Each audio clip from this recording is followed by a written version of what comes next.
Albert Dupontel, bonjour. Bonjour. Nous vous recevons aujourd'hui pour une chaîne internet qui s'appelle Thinkerview. Nous sommes en direct. Est-ce que vous pouvez vous présenter succinctement? Bah, acteur, réalisateur vieillissant, professionnellement toléré et biologiquement en sursis. On vous reçoit aujourd'hui parce on est très content de vous recevoir. On a vu votre film, Adieu les cons, et on voudrait creuser en fait votre perception et votre capacité à analyser notre société.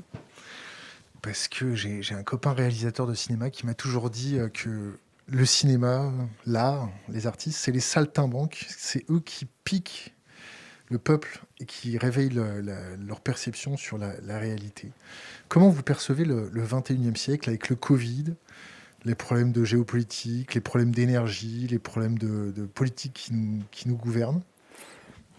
En fait, moi, je m'intéresse au bout de la chaîne, à savoir le drame humain qui résulte de tout ce que vous avez raconté. Voilà, si on prend les grands classiques de la littérature française, Hugo n'a rien fait d'autre que de raconter le carnage qui était fait en cours au siècle que lui a traversé. Donc moi, ce qui m'intéresse, c'est les petites gens. Voilà, qu'est-ce qui résulte de toute cette géopolitique délirante que vous évoquez, souvent brillamment d'ailleurs, avec des intervenants plus qualifiés que moi. Donc voilà, moi, ces petits gens, ça m'intéresse. Donc à partir de là, je crée des personnages qui apparemment sont souvent des déviants. Alors, à l'époque de Bernie, ils étaient délibérément déviants. J'avais créé ce personnage-là qui était pratique, c'était un clown. Là, dans Adieu les cons, vous avez cité, c'est surtout des personnages qui sont totalement intégrés. Et à un moment donné, anecdote sociale, faits divers de leur vie, ils se retrouvent en marge de ce que vous appelez la transhumance sociale, le troupeau social. Oui, oui, non, mais c'est vrai, voilà, on est tous on est tous éduqués pour participer à un troupeau, lequel troupeau, effectivement, finit par être suicidaire dans son délire d'avidité, de frénésie. Donc d'un coup, ces personnages-là vont se retrouver un petit peu sur la marge. Ils sont pas marginaux, mais ils vont se retrouver sur la marge. Et la grande aventure intérieure commence. Ils vont se rencontrer eux-mêmes déjà, qui est le truc que les dominants n'aiment pas qu'on fasse. C'est pour ça que l'école souvent nous éduque pour participer à une collectivité, mais pas à comprendre les émotions intérieures. Et puis après, ils ont tellement de rencontres avec eux-mêmes qu'ils vont se rencontrer déjà physiquement, s'écouter, se regarder et pourquoi pas s'aimer. Et là, l'aventure, en tout cas l'aventure de ces gens m'intéresse. Donc ce que je vous raconte là, à travers une petite métaphore, à travers un petit film comme Adieu les cons, je pense que il y a des millions d'exemplaires dans le monde qui résultent de toutes les déviances égomaniaques des élites qui nous dirigent. Voilà ma perception. Mais je ne pourrais pas l'analyser en profondeur comme vous le faites. Moi, ce qui m'intéresse encore une fois, c'est le genre humain. Voilà, je crois beaucoup à l'individu. C'est quoi les dominants pour vous? C'est quoi les élites? Bah, les élites, ils se définissent eux-mêmes comme ça. Donc, il y a trois types d'élites. Il y a les religieux, les politiques et les marchands. Voilà. Donc, dans l'histoire de l'humanité, c'est ces gens-là qui sont plus ou moins partagés le pouvoir. Le doute de vivre a été comment dire, capté par les religieux, qui vous expliquent la mort, c'est bien aussi. Et qui vous donnent des manuels, des modes d'emploi, la Torah, le Coran, la Bible, le Nouveau Testament. Et les marchands, qui aujourd'hui sont archi-dominants, qui n'ont d'autre but que vous transformer en consommateur. C'est pratique, on ne pense à rien, surtout ne pensez pas trop, consommer, consommer. Ils vont même des fois, dans leur calcul algorithmique, à empêcher des gens de consommer. C'est les gilets jaunes, et qui se révèlent d'ailleurs, tout d'un coup, citoyens. C'est très intéressant. Là, le début des gilets jaunes, c'est un truc intéressant, parce que ce sont des gens qui, au début, protestent en tant que consommateurs, et très vite, derrière ça, il y a une conscience citoyenne qui arrive, qui débouche plus ou moins directement sur la Convention citoyenne qui a proposé vraiment des choses intéressantes. Donc voilà, c'est intéressant que derrière le troupeau qu'on essaye de faire, tout d'un coup l'individu se révèle. Et puis après, il y a les politiques. Moi, c'est ceux que j'ai connus très dominants quand j'étais plus jeune, c'était les grands égomaniaques politiques qui arrivent au pouvoir et qui expliquent la vie. Voilà, derrière ça, il y a des individus très particuliers que vous connaissez mieux que moi. Voilà. Est-ce que vous avez essayé de vous mettre dans les chaussures d'un politique? Est-ce que vous avez essayé de vous mettre dans leur propre conduite introspective, de voir comment ils appliquaient la résilience pour pouvoir gouverner? Est-ce que vous avez essayé Alors, c'est intéressant ce que vous dites parce que ça va être l'objet d'un prochain film, normalement, s'il y a prochain film. Et c'est d'ailleurs comme ça que je vous ai rencontré via Internet. Voilà, je cherchais des informations que j'ai Vous eues. connaissez la chaîne un peu? Oui, oui, je connaissais la chaîne. Justement, dans le cadre de recherche d'un prochain film qui devrait s'appeler Second Tour, je veux absolument savoir le profil et comprendre un peu ce que vous appelez la géopolitique. Alors, humainement, je crois percevoir les égotistes furieux qui nous gouvernent, parce que pour dire voter pour moi, il faut quand même être un peu fou. Et, alors, il y a des grandes figures au XXe siècle, si on prend Clémenceau, De Gaulle, voilà, c'est des gens convaincus, sincères, mégalomaniaques, un peu fous certainement, mais qui sont arrivés au bon moment, au bon endroit. Les autres, c'est des grands narcisses qui se partagent le pouvoir, tel que moi j'ai pu le vivre dans ma jeunesse. La première fois que j'ai eu le droit de voter, c'était Chirac-Mitterrand. C'était deux grands narcisses qui s'affrontaient. Et souvent, c'est des gens qui sont très forts en rhétorique de plateau, qui sont très forts en communication. En termes d'action, c'est plus compliqué. Voilà. Et puis, j'ai été éduqué par un papa qui me disait, voilà, il y en avait un qui était Premier ministre quand j'étais à l'école primaire, c'était Chirac. Et puis l'autre qui était ministre de l'Intérieur et ou de la Justice. Comme mon père est en Algérie, donc il m'a présenté le personnage. Donc c'est des gens qui me font peur, en fait, à vrai dire. Alors après, me mettre dans la peau, ça va être compliqué, parce que j'ai un regard beaucoup plus, moins égomaniaque, moins mégalomaniaque, beaucoup plus humble, beaucoup plus anxieux. Mais ça reste des créatures fascinantes. Ça reste des créatures fascinantes. C'est pour ça que j'aimerais en parler. Alors derrière ces gens-là, c'est évident, je suis en train de dire une biographie de Churchill, d'ailleurs, qui est assez passionnante. Derrière ces gens-là, il y a un truc qui toujours ramène à l'enfance. Il y a toujours des carences affectives ou pédagogiques. Si on prend le cas du gars qui gouverne en ce moment, c'est pas forcément un gars méchant qui se réunit avec ses copains pour dire comment on va niquer les Français. Mais je pense qu'il y a une carence pédagogique. Ce qu'ils appellent l'élite, c'est un circuit qui finalement évite les émotions populaires. Et c'est intéressant. Voilà quelqu'un qui a fait une grande école, qui est passé dans une banque, à l'économie, puis après au gouvernement. En tant que scénariste, moi je dis, il manque une case. Il manque la case populaire, parce que les émotions populaires sont irrationnelles. Et les personnes que j'ai évoquées, comme Clémenceau, De Gaulle, ont été confrontées à des émotions populaires très fortes qui les mettaient plus à même de comprendre le peuple. Ce que les gens qui gouvernent notamment, mais il n'y a pas que lui, les gens avant aussi n'ont pas vraiment eu cette sensibilité-là. Donc voilà, alors quel est l'aveuglement intérieur qui fait que ces gens-là arrivent au pouvoir et tout, ça c'est un truc qui est assez fascinant. Il faut beaucoup de culot pour dire voter pour moi, il faut beaucoup d'aplomb pour dire une chose et son contraire à quelques fois d'intervalle, il faut beaucoup de narcisse, d'amour de soi, pour évoluer aussi librement dans la lumière, avec, semble-t-il, une perception des choses qui est très éloignée. Et ça, c'est assez fascinant comme archétype psychosocial. Voilà, mais je suis à mes débuts de la découverte. De toute façon, dans le film que j'ambitionne de faire, je ne parlerai pas de cette forme extérieure. Ce qui m'intéresse, c'est la forme intérieure. Et je m'intéresse notamment à un personnage dont on peut voir la vie vraiment, vraiment fascinante. C'est Robert Kennedy. On peut voir un documentaire sur Netflix en ce moment. Alors, je ne vous recommande pas de voir Netflix, hein, c'est très énergivore. Mais malgré tout, c'est là où j'ai trouvé ce documentaire. Et le personnage, il y a un parcours. Il est mis en place par son père, un oligarque, pas très clair, qui était plus ou moins qui a fricoté avec la mafia à l'époque de la Prohibition, dont Churchill, d'ailleurs, a sollicité le renvoi en tant qu'ambassadeur des États-Unis en Angleterre, parce qu'il trouvait les nazis plutôt sympathiques. Donc voilà, un personnage très ambigu. Il sort de ce système-là. C'est un type brillant qui s'intéresse à l'intérêt général, mais qui commence comme assistant de McCarthy, et donc il commence avec un préjugé très fort par rapport au monde dans lequel il arrive, des convictions. Et ce qui est intéressant, c'est qu'en 10 ans, les convictions explosent, disparaissent, et on a un autre individu qui surgit, notamment l'acmé de cette transformation, c'est quand il est en campagne électorale et qu'il annonce à Indianapolis, dans un ghetto black, la mort de Martin Luther King, debout sur un pick-up, forcément improvisé. On le voit dans le documentaire, il a ce réflexe toujours intéressant de repousser sa mèche, et il dit est-ce qu'ils sont au courant, on lui dit non, donc il va annoncer dans un des endroits les plus tumultueux, les plus à vif par rapport à ça, à une communauté, la mort d'un de ses leaders, un des leaders charismatiques dont l'histoire se rappelle encore du nom.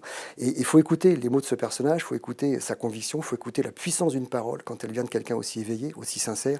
Il n'y a pas de discours, il improvise, il récite de mémoire un poème d'Eschyle. Bref, c'est totalement bouleversant. Voilà un héros des temps modernes et qui traduit sa conviction. Et quelque part, alors c'est ce que je m'imagine, mais peut-être que c'est une vision manichéenne ou complotiste, peut-être, je ne l'exclus pas, mais quelque part, les dominants, les vrais dominants, pas ceux qui gouvernent officiellement, ce qu'on appelle les néoconservateurs, les lobbies militaro-industriels, dont Eisenhower d'ailleurs disait qu'il fallait se méfier quand il a passé le pouvoir à Kennedy.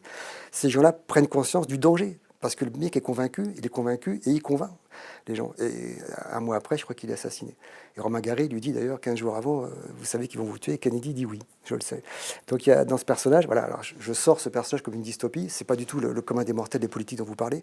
Mais voilà quelqu'un qui est convaincu, qui va vers un destin qu'il imagine tragique, mais qui est porteur d'un espoir phénoménal. Cet espoir, cette parole-là, elle peut ressurgir tôt ou tard. C'est ce que je vais m'efforcer de raconter dans un film, forcément avec des gens qui vont nous empêcher. Mais c'est pas la monnaie courante de la politique telle que moi je l'ai connue et telle que la génération qui est la vôtre découvre en ce moment les gens au pouvoir, indiscutablement.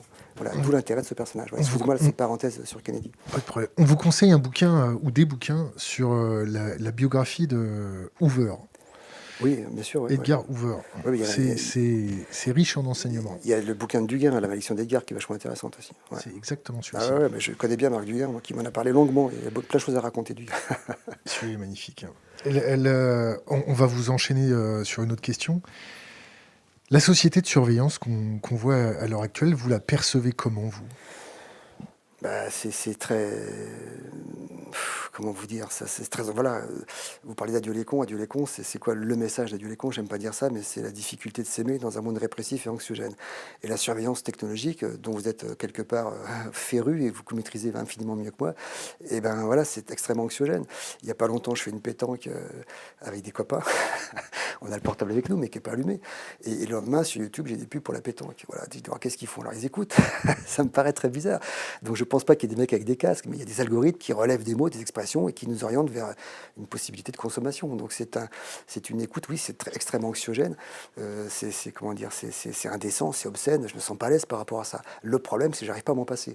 Les bouquins dont je vous parle, les DVD dont je vous parle, souvent, je les trouve sur Amazon. Et c'est pas bien de passer par Amazon, mais qu'est-ce que c'est pratique? Alors, pourquoi il n'y a pas des plateformes européennes qui pourraient faire aussi bien? Je ne comprends pas, ça me dépasse complètement. Mais je trouve des DVD ou des bouquins que je ne trouve nulle part ailleurs. En 2 clics, je les trouve sur Amazon. Vous voyez l'ambiguïté du système. Donc, que ce soit anxiogène, à la fois anxiogène et utile. C'est compliqué pour nous. Mais tout ce qui se passe en ce moment, c'est un problème qu'on doit régler avec nous-mêmes. On est en guerre contre nous-mêmes avec le Covid. Il faut qu'on change nos comportements. C'est ce qu'il y a de plus dur. On n'a même pas d'ennemis désignés. Qu'est-ce qu'il faut faire alors? Bah, qu'est-ce qu'il faut faire? Qu'est-ce qu'il faut faire? Déjà, vous parlez tout à l'heure de la culture, mais c'est très intéressant. La culture, c'est l'identité d'un individu.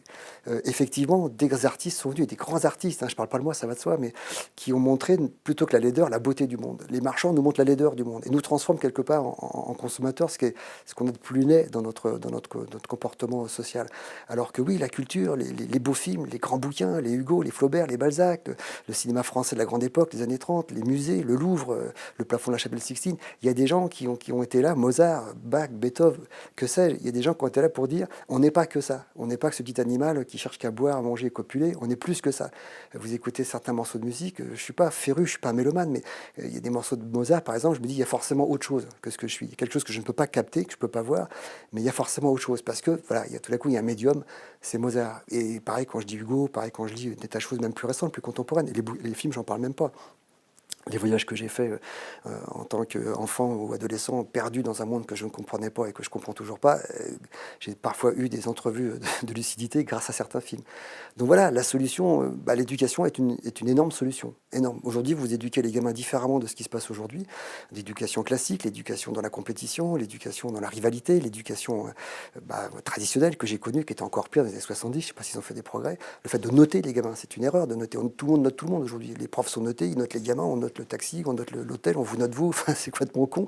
Et donc, on réduit l'échelle de valeur. Donc, une éducation alternative, réfléchie, sensée, qui remet l'individu face à lui-même, qui lui apprend, comment dire, toutes ses émotions intérieures. Dans 20 ans, vous avez une génération qui est différente, pour qui l'écologie est absolument centrale, qui est altruiste, qui est humaniste. J'ai vu, moi, quelques écoles de ce type-là en France, notamment une dans la Drôme, et je trouvais ça absolument passionnant de voir qu'effectivement, l'enfant est un génie. Il sait marcher tout seul, il sait parler tout seul, et puis on le met à l'école, et puis il devient un crétin quelque part. Et donc il y a un truc qui ne va pas dans le système. Alors ce que je vous dis là, des tas de gens ont dit, des grands pédagogues, je vous renvoie à Montessori, à Freinet. Il y a un bouquin qui s'appelle, il y a un DVD avec Bernard Blier qui s'appelle L'école buissonnière de Jean-Paul Le Chanois 1948 qui raconte le Freinet dans un petit village provençal et comment il s'en prend à la pédagogie classique et il change les choses. C'est très très intéressant. Il y a des grandes tragédies. Francisco Ferrer, un pédagogue espagnol qui a été fusillé par les jésuites parce qu'il avait osé changer le mode pédagogique de l'époque et il avait des résultats foudroyants. Donc les jésuites qui tenaient ça vraiment dans une main fermée ont inventé qu'il était l'auteur d'un attentat à Barcelone. Ils l'ont fusillé au début du XXe siècle. Voilà, c'est pour vous dire quelle solution, la culture, la meilleure façon de l'aborder, c'est l'école. Une pédagogie moins compétitrice et qui fait plus appel à l'intelligence de l'enfant. Voilà, si je peux me permettre. Sur la société de surveillance, on y revient. Est-ce que vous avez adapté votre vie pour essayer de passer entre les gouttes, ou passer à travers les mailles du filet? Est-ce que vous avez arrêté de discuter de certaines choses au téléphone? Est-ce que vous avez arrêté de discuter devant votre ordinateur, devant votre télé connectée? Non, je suis hyper bénin comme mec. Donc je considère, je me sais surveiller, mais il n'y a pas grand-chose à voir. Savez-vous surveiller? Je sais parce que j'écoute des gens comme vous, parce que j'ai des bouquins, j'en ai lu un paquet sur le numérique et tout. L'épisode que je vous racontais, l'anecdote sur le fait de jouer à la pétanque et le lendemain, comme par hasard, voir des pubs sur la pétanque. Mon gamin, qui fait des études très chouettes en Angleterre, me dit pareil, quand ils ont des discussions avec des copains, ordinateur fermé, comme par hasard, le lendemain, ils ont des pubs qui parlent de ça. Donc oui, on est écouté, on est surveillé. Comme vous, peut-être pas, mais moi, j'ai vraiment pas grand-chose à cacher. Et donc, quelque part, je vis avec ça. Si j'avais des choses à cacher, je prendrais des précautions. Voilà, j'ai un VPN. Donc, quand je vais aller sur le net, je prends le VPN. Lequel? IP Vanish, ça vous dit quelque chose? Voilà. c'est celui qu'on m'a conseillé, peut-être que vous en conseillerez un autre.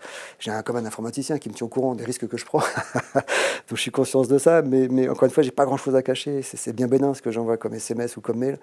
Vraiment très très bénin. Donc Quelque chose à cacher, non? peut-être, mais voilà, apprenez-le moi. Mais vous dire, voilà, je passe par IP Vanish, mais c'est plus par principe citoyen. Dire, j'ai pas envie qu'on sache que j'aille voir, et pas grand-chose, je vais pas voir grand-chose de méchant, hein. Mais voilà, j'ai pas envie qu'on le sache. Alors, même quand je vous consulte, vous, quand je vais voir sur YouTube, etc., par principe, je prends ce petit VPN, qui marche pas toujours d'ailleurs. Il y a des documentaires d'Arte que j'essaie d'avoir, et quand je pars sur le VPN, je peux pas les avoir, parce qu'on me dit, vous n'êtes pas dans le bon pays. Alors, je cherche le bon pays où je peux avoir Arte. Voilà, faut vous dire. Dans Radio Les Cons, il y a un informaticien qui pète un câble. Et il y a toute une mise en image de ses capacités techniques pour pouvoir aider un autre personnage du film. Vous avez consulté des hackers, vous avez consulté des gens du domaine, vous avez consulté... Ouais, j'ai consulté 2 hackers qui courageusement n'ont pas voulu mettre leur nom au générique. C'est pas des journalistes qui m'ont, quand j'ai raconté l'histoire, m'ont dit bah nous on a un gars très fort dans la région, je dirais pas laquelle. Il avait fait des performances assez époustouflantes de passer des films porno sur les écrans publicitaires d'une gare pour prouver la défaillance du système. Donc il y a des petits soucis avec la justice. Bref, j'ai rencontré, c'est un type adorable et tout, qui était assez proche psychologiquement du profil que je définis dans le film. D'ailleurs, il s'est senti très concerné par le personnage, même s'il est plus jeune. Et donc en gros, il m'a dit bah voilà, tout ce que tu racontes c'est possible, mais tu vas des fois un peu vite. Et c'est lui par contre qui a construit les interfaces, qui a dit voilà, donc je travaille avec des VFX beaucoup dans ce film, ils ont construit des interfaces virtuelles. Et voilà ce qui se passerait si tu hackais la sécurité incendie. Il m'a dit là, tu vas un peu vite, parce qu'en pratique, c'est plus compliqué. Les ascenseurs, mais voilà ce qui apparaît, la domotique, etc. Il m'a appris tout ce langage-là. Ils ont guidé les VFX sur les interfaces des ordinateurs. Moi, objectivement, j'y connais pas grand-chose. Comment il est venu, ce personnage, à germer dans votre tête? Juste, c'est un personnage qui est objectivement est confiné intérieurement. Tout ça, c'est écrit il y a 2 ans et demi quand même. Et donc voilà, je me dis, il y a un personnage qui voudrait vivre mais qui peut plus. Il y a un personnage qui veut vivre, qui peut vivre mais qui ne veut plus. Alors je prends le cas du burn-out. Et alors, dans l'idée que j'avais, encore une fois, l'idée qu'on a vraiment du mal à s'aimer par les temps qui courent, l'idée que j'avais, c'était que le personnage se retrouvait dans une vraie compétition, dans une vraie comment dire, compétitivité très fort informatiquement, mais avec un vrai problème par rapport au fait de dire je t'aime. Voilà, je t'aime, c'est la base dans une existence. C'est dur à dire, mais c'est ce qu'il faut dire. Il faut bien trouver les moments, les mots choisis, les personnes à qui le dire. Et bien lui, il a complètement évité ce moment-là. Il s'est consacré à son travail. Alors, il est très compétitif, il est très fort. C'est un pur hacker, même s'il bosse pour l'administration. Mais ça, donc voilà, je cherchais l'archétype du confinement par rapport à quelqu'un qui avait une grande histoire d'amour, mais que sociétalement, on avait dit, c'est le personnage de Virginie. Sociétalement, on lui dit, bah non, faut pas aimer. C'est pas le moment. T'es trop jeune, t'as 15 ans, le bébé, on va s'en occuper. Fais ta vie. Alors, elle a tellement fait sa vie qu'elle finit par en crever parce qu'elle respire des cochonneries. Donc, je me base sur un monde que je traverse. Je le commente à ma façon, un peu maladroitement. Mais ce personnage-là, oui, c'est le geek. Et là, je connais des geeks à titre personnel qui n'étaient pas ceux qu'on travaillait sur le film, mais j'ai vraiment vu le confinement intérieur. Et puis moi-même, il y a beaucoup chez moi d'inhibition par rapport à ça. J'en ai eu beaucoup quand j'étais plus jeune. Donc j'ai pas été inventé bien loin. Qu'est-ce qui aujourd'hui permet de se réfugier d'un monde réel qu'on ne comprend pas? Ben, c'est le virtuel. Et dans ce virtuel, on est très compétitif par rapport à la réalité que vous fréquentez tous les jours sur vos réseaux. Voilà, donc il est né comme ça, ce personnage-là. Très fort socialement, mais perdu affectivement. Ils sont souvent comme ça, mes personnages. Comment vous l'avez vécu, le confinement, vous? Oh bah, j'ai eu beaucoup de chance. Moi, voilà, je suis un nanti, hein. Grâce aux gens qui vous regardent, je suis un nanti. Et donc j'étais dans une planque dans les Cévennes, en pleine forêt, voilà, tranquille. Et puis, alors j'ai pas mal vu de films, énormément. J'en vois déjà pas mal, hein, j'ai encore vu encore plus. Et puis j'y réfléchis et je trouve que le confinement nous permet de nous confronter à nous-mêmes. La guerre qui se déroule en ce moment, encore une fois, c'est une guerre face à nous-mêmes, quoi. C'est la plus dure. Il faut qu'on change notre mode de vie, il faut qu'on change notre réflexion. Alors à mon âge, c'est difficile. Les gamins, c'est possible, d'où l'intérêt d'une éducation peut-être différente, même certainement différente. Comment vous jugez l'action du gouvernement sur le Covid? Bah, encore une fois, c'est pas des méchants qui se réunissent la nuit pour dire on va, on va se moquer du peuple, que ce soit. Je pense que c'est des gens qui sont pas formés pour ça. Et pourtant, moi, à mon âge, ça fait 30 ou 40 ans, et même quand j'étais en médecine, j'entendais parler de réchauffement climatique et d'épidémie. Donc c'est bizarre, parce que moi, j'étais au courant en n'étant pas aussi pointu apparemment que ces gens-là. Et donc, ils sont pas formés pour ça. Ce qui m'étonne, c'est l'aplomb qu'ils ont à dire une chose et son contraire en quelques jours. D'ailleurs, c'est l'aplomb de tous ces gens qui arrivent dans la sphère publique, hein. Effectivement, c'est des grands narcisses, très sûrs d'eux. C'est ça qui est agaçant.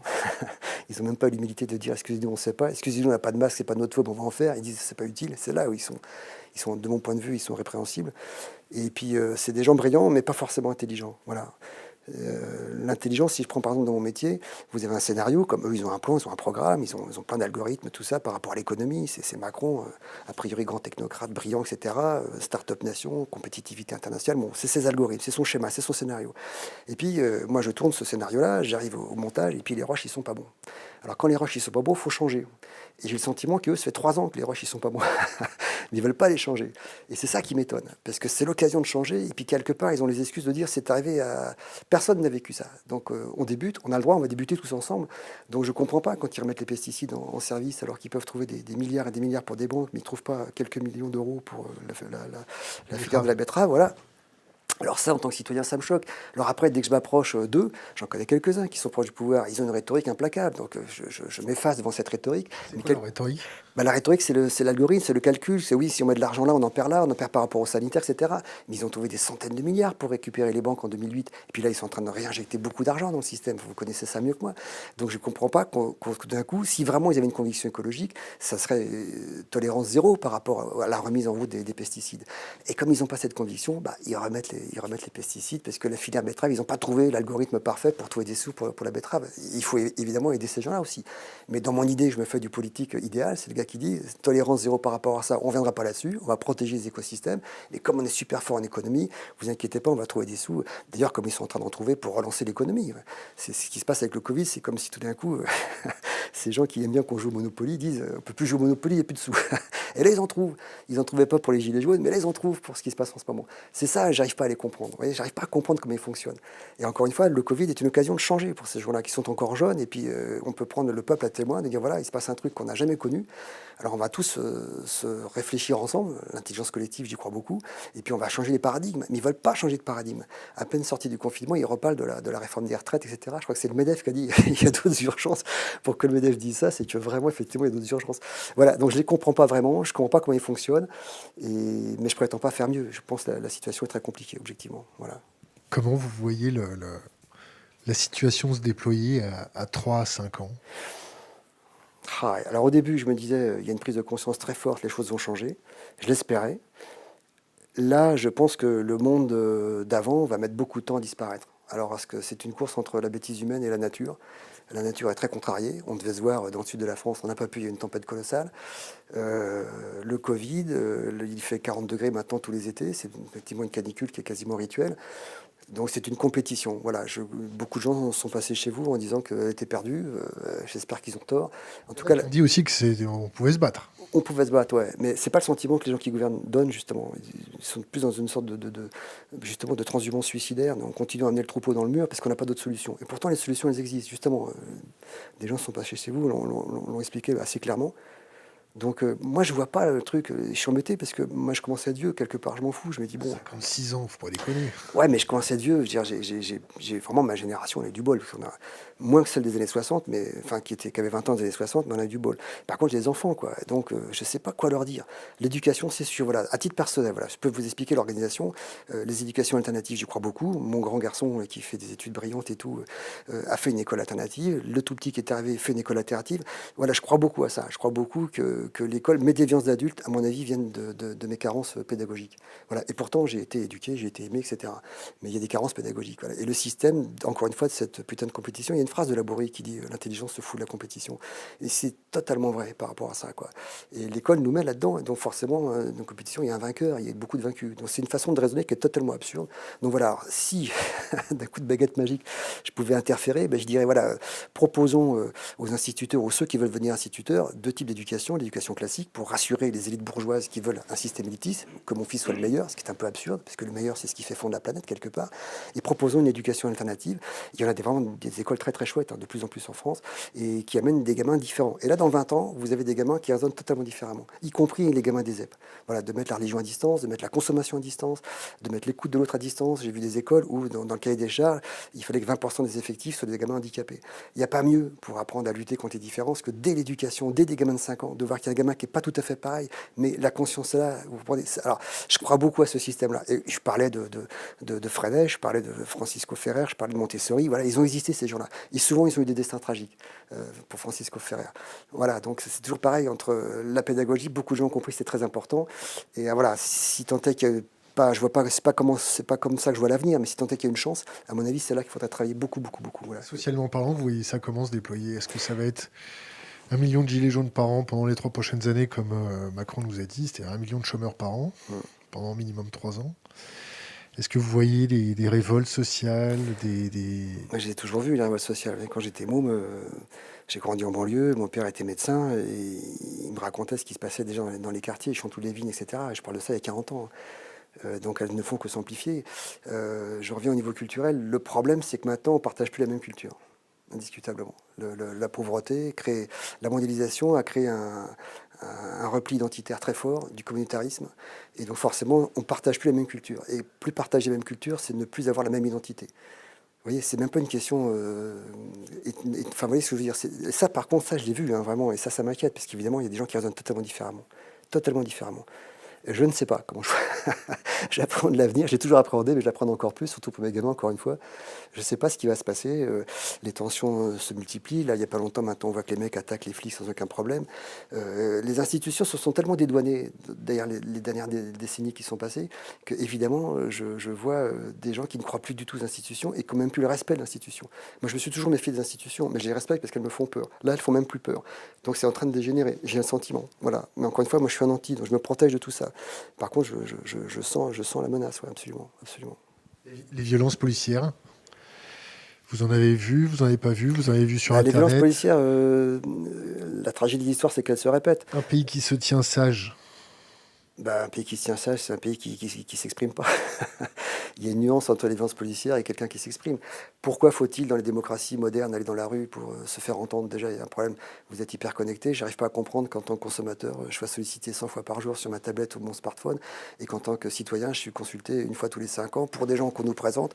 Et le vote blanc n'ayant même pas d'effet, on arrive à des gens comme Macron qui ont été élus, je crois, par 18% des gens seulement, donc ils sont même pas légitimes.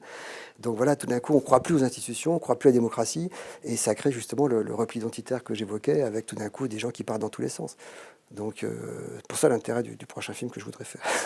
Le repli identitaire va toujours de pair avec un repli économique. Absolument, absolument, absolument. Les scénarios qu'on voit se développer devant nous, dans 98% des cas, il y a un repli économique. Pensez que le pouvoir va se tendre, ou le pouvoir va utiliser la culture, augmenter par deux le budget du ministère de la Culture, augmenter par deux le budget du ministère de la Justice, ou des choses comme ça? Il va continuer à faire perdurer ce ronron quotidien. Les 3 ans qu'on vient de passer là, sous ce gouvernement, montrent que c'est plus dans la force et dans le respect, ce qu'ils appellent le respect de l'autorité, qui se font entendre. C'est pas forcément une bonne chose. Mais quand vous parlez de culture, moi je parle d'éducation qui amène à la culture. C'est différent, hein, parce que la culture, il y a un côté un peu poussiéreux dans la culture des musées, telle qu'on peut la présenter, alors que l'éducation amenant à la culture, c'est tout à fait différent. Mettre de l'argent là-dedans, mettre de l'argent en éducation, oui, énorme. Il y a 2 budgets, la santé et l'éducation. C'est comme ça qu'un pays retrouvera sa vitalité. Je ne sais pas ce qui va se passer. Je vois avec effarement, résignation, sidération, le monde en train d'évoluer. Je vous dis, culturellement, je vois qu'il y a parce que c'est malgré tout là-dedans que je me déplace, je vois qu'il y a des blocs culturels qui sont maintenant très différents les uns des autres. Et donc, il y a une perte d'identité commune. Quand il y avait par exemple 3 chaînes de télé, quand j'étais môme, le film du dimanche soir, on en parlait avec les parents. C'était même un lieu de partage quelque part. Il y avait des générations qui s'affrontaient autour d'un film et tout. Mon gamin, il m'a dit un jour, on n'a pas la télé, mais il m'a dit un jour, c'est bien la télé, on peut voir ce qu'on a raté sur Internet. Donc, alors, par contre, lui a eu des images, a eu des petits clusters culturels que j'ai pas vu. J'ai pas partagé ça avec lui. Alors, heureusement, je lui ai montré beaucoup de films parce que j'aimais ça, puis il aimait ça. Mais il a été voir des choses que je sais pas ce qu'il a vu sur Internet. Et Dieu sait si on peut voir des choses épouvantables. Il m'a pas tout dit, mais j'ai compris qu'il y a une maturation qui s'est faite socio-culturelle qui s'est faite en dehors de moi. Quelque part, une partie de son éducation m'a complètement échappé à cause. Alors, ces gamins, quand je parle de cultures différentes, il y a des générations différentes, mais très différentes. C'est-à-dire qu'aujourd'hui, avoir 10 ans de différence, c'est phénoménal. Ça va tellement vite que, à plus vieux ou plus jeune de 10 ans de différence, c'est vraiment des générations totalement, c'est des cultures, des communautés très différentes.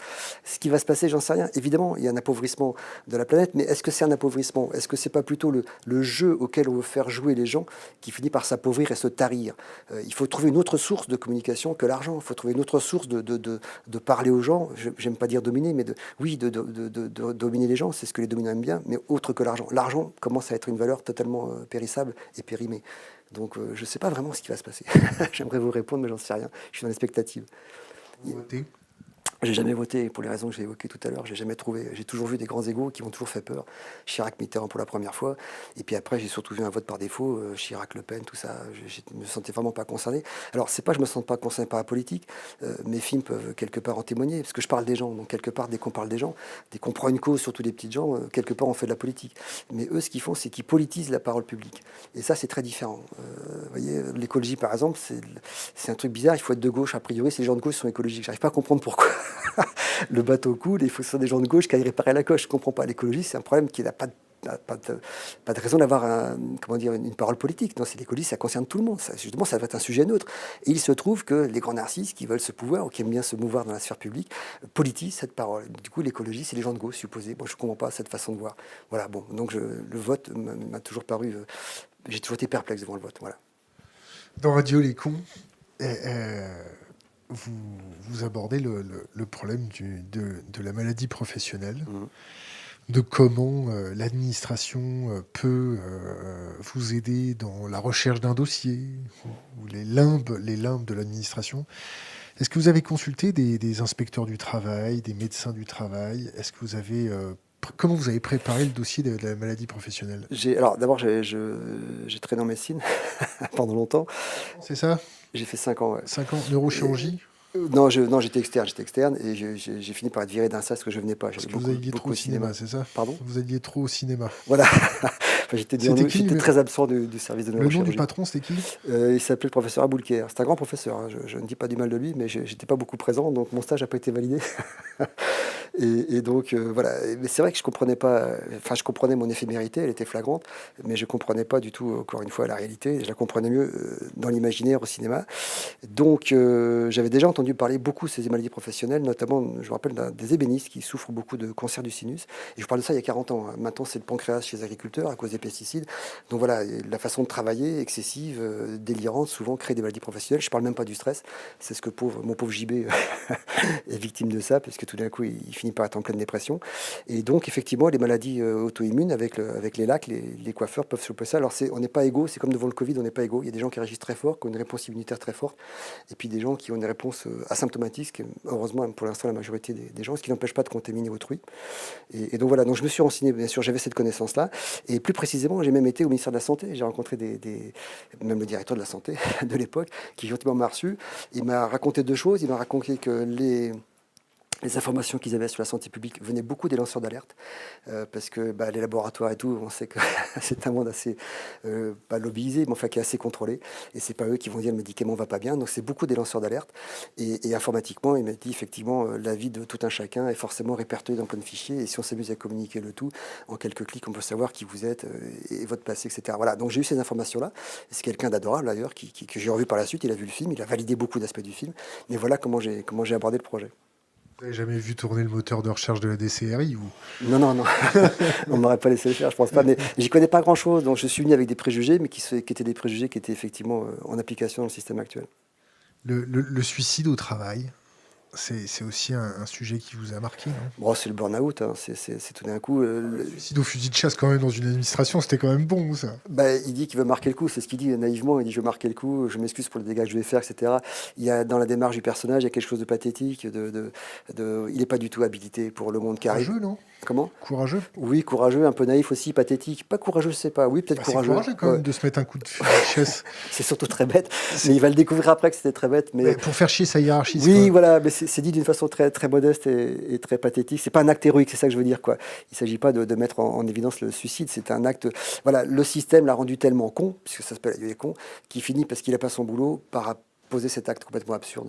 Oh, il est con, il est pas con. Il est con, il est rendu. Non, mais il est rendu con. Voilà. Attendez, quand je dis adieu les cons, c'est vous, c'est moi, mais on nous a rendu con. Enfin, en tout cas, moi certainement, on m'a rendu con. Encore une fois, carence pédagogique. Donc voilà, lui, on l'a rendu con parce qu'on dit voilà, si tu es performant dans ce système-là, tout va être bien pour toi. Et il a raté les étapes les plus importantes d'une existence. Et voilà, donc il y a ce suicide qui est pour moi un geste pathétique. Et puis bien sûr, ça me permettait de faire rencontrer 2 personnages d'une façon tragique-burlesque. Voilà. Et le petit dialogue entre les 2 administrations qui dit ça va rester entre nous. Oui, alors ça c'est authentique, ça, voilà. C'est l'autre petit aspect du dossier. Donc, j'ai été voir des gens du RAID, je ne les nommerai pas, mais j'avais des connexions et ils m'ont dit effectivement quand il y a un cadre supérieur d'une administration, un haut responsable qui craque, etc., on nous demande de le récupérer en douceur. Et c'est même eux qui m'ont dit ça se fait en général à trois, il y a un chauffeur, un chef et un costaud pour récupérer la personne. Et voilà, bon, je pense que s'ils me l'ont dit, c'est que c'est des lieux communs, n'importe qui peut se renseigner et trouver ça.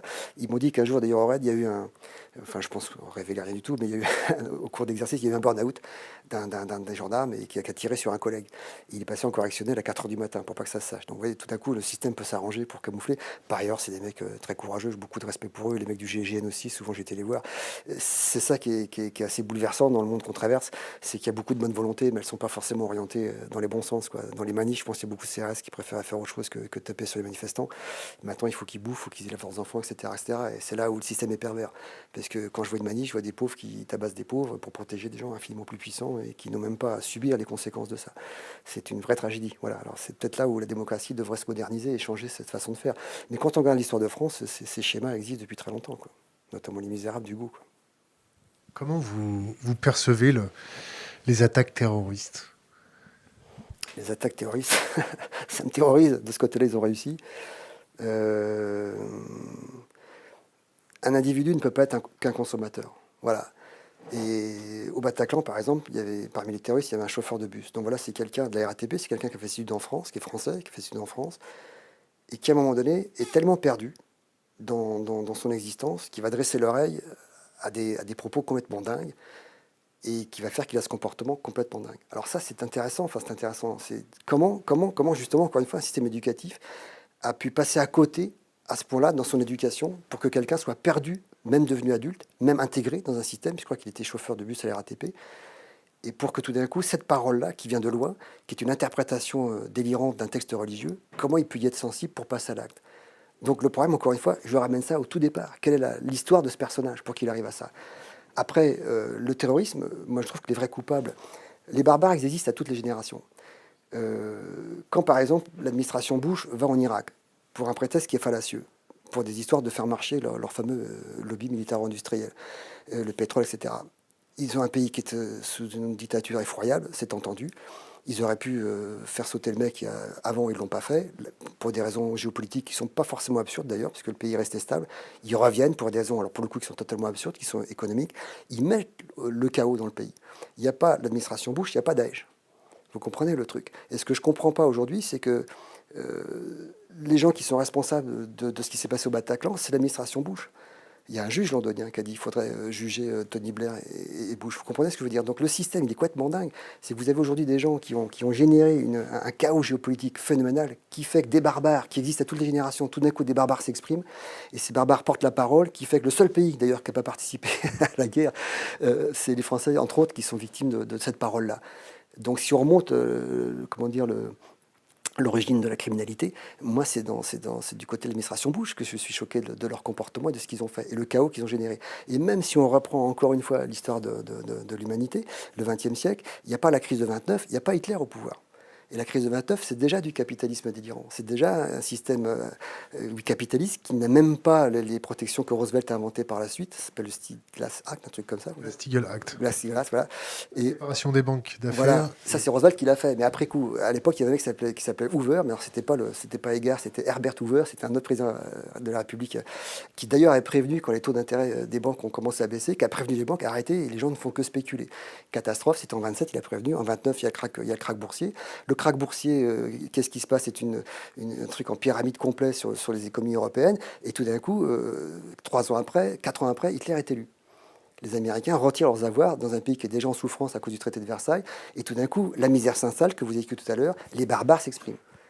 Et après, je sais pas, 29 à 44, 15 ans après, les Américains viennent délivrer l'Europe.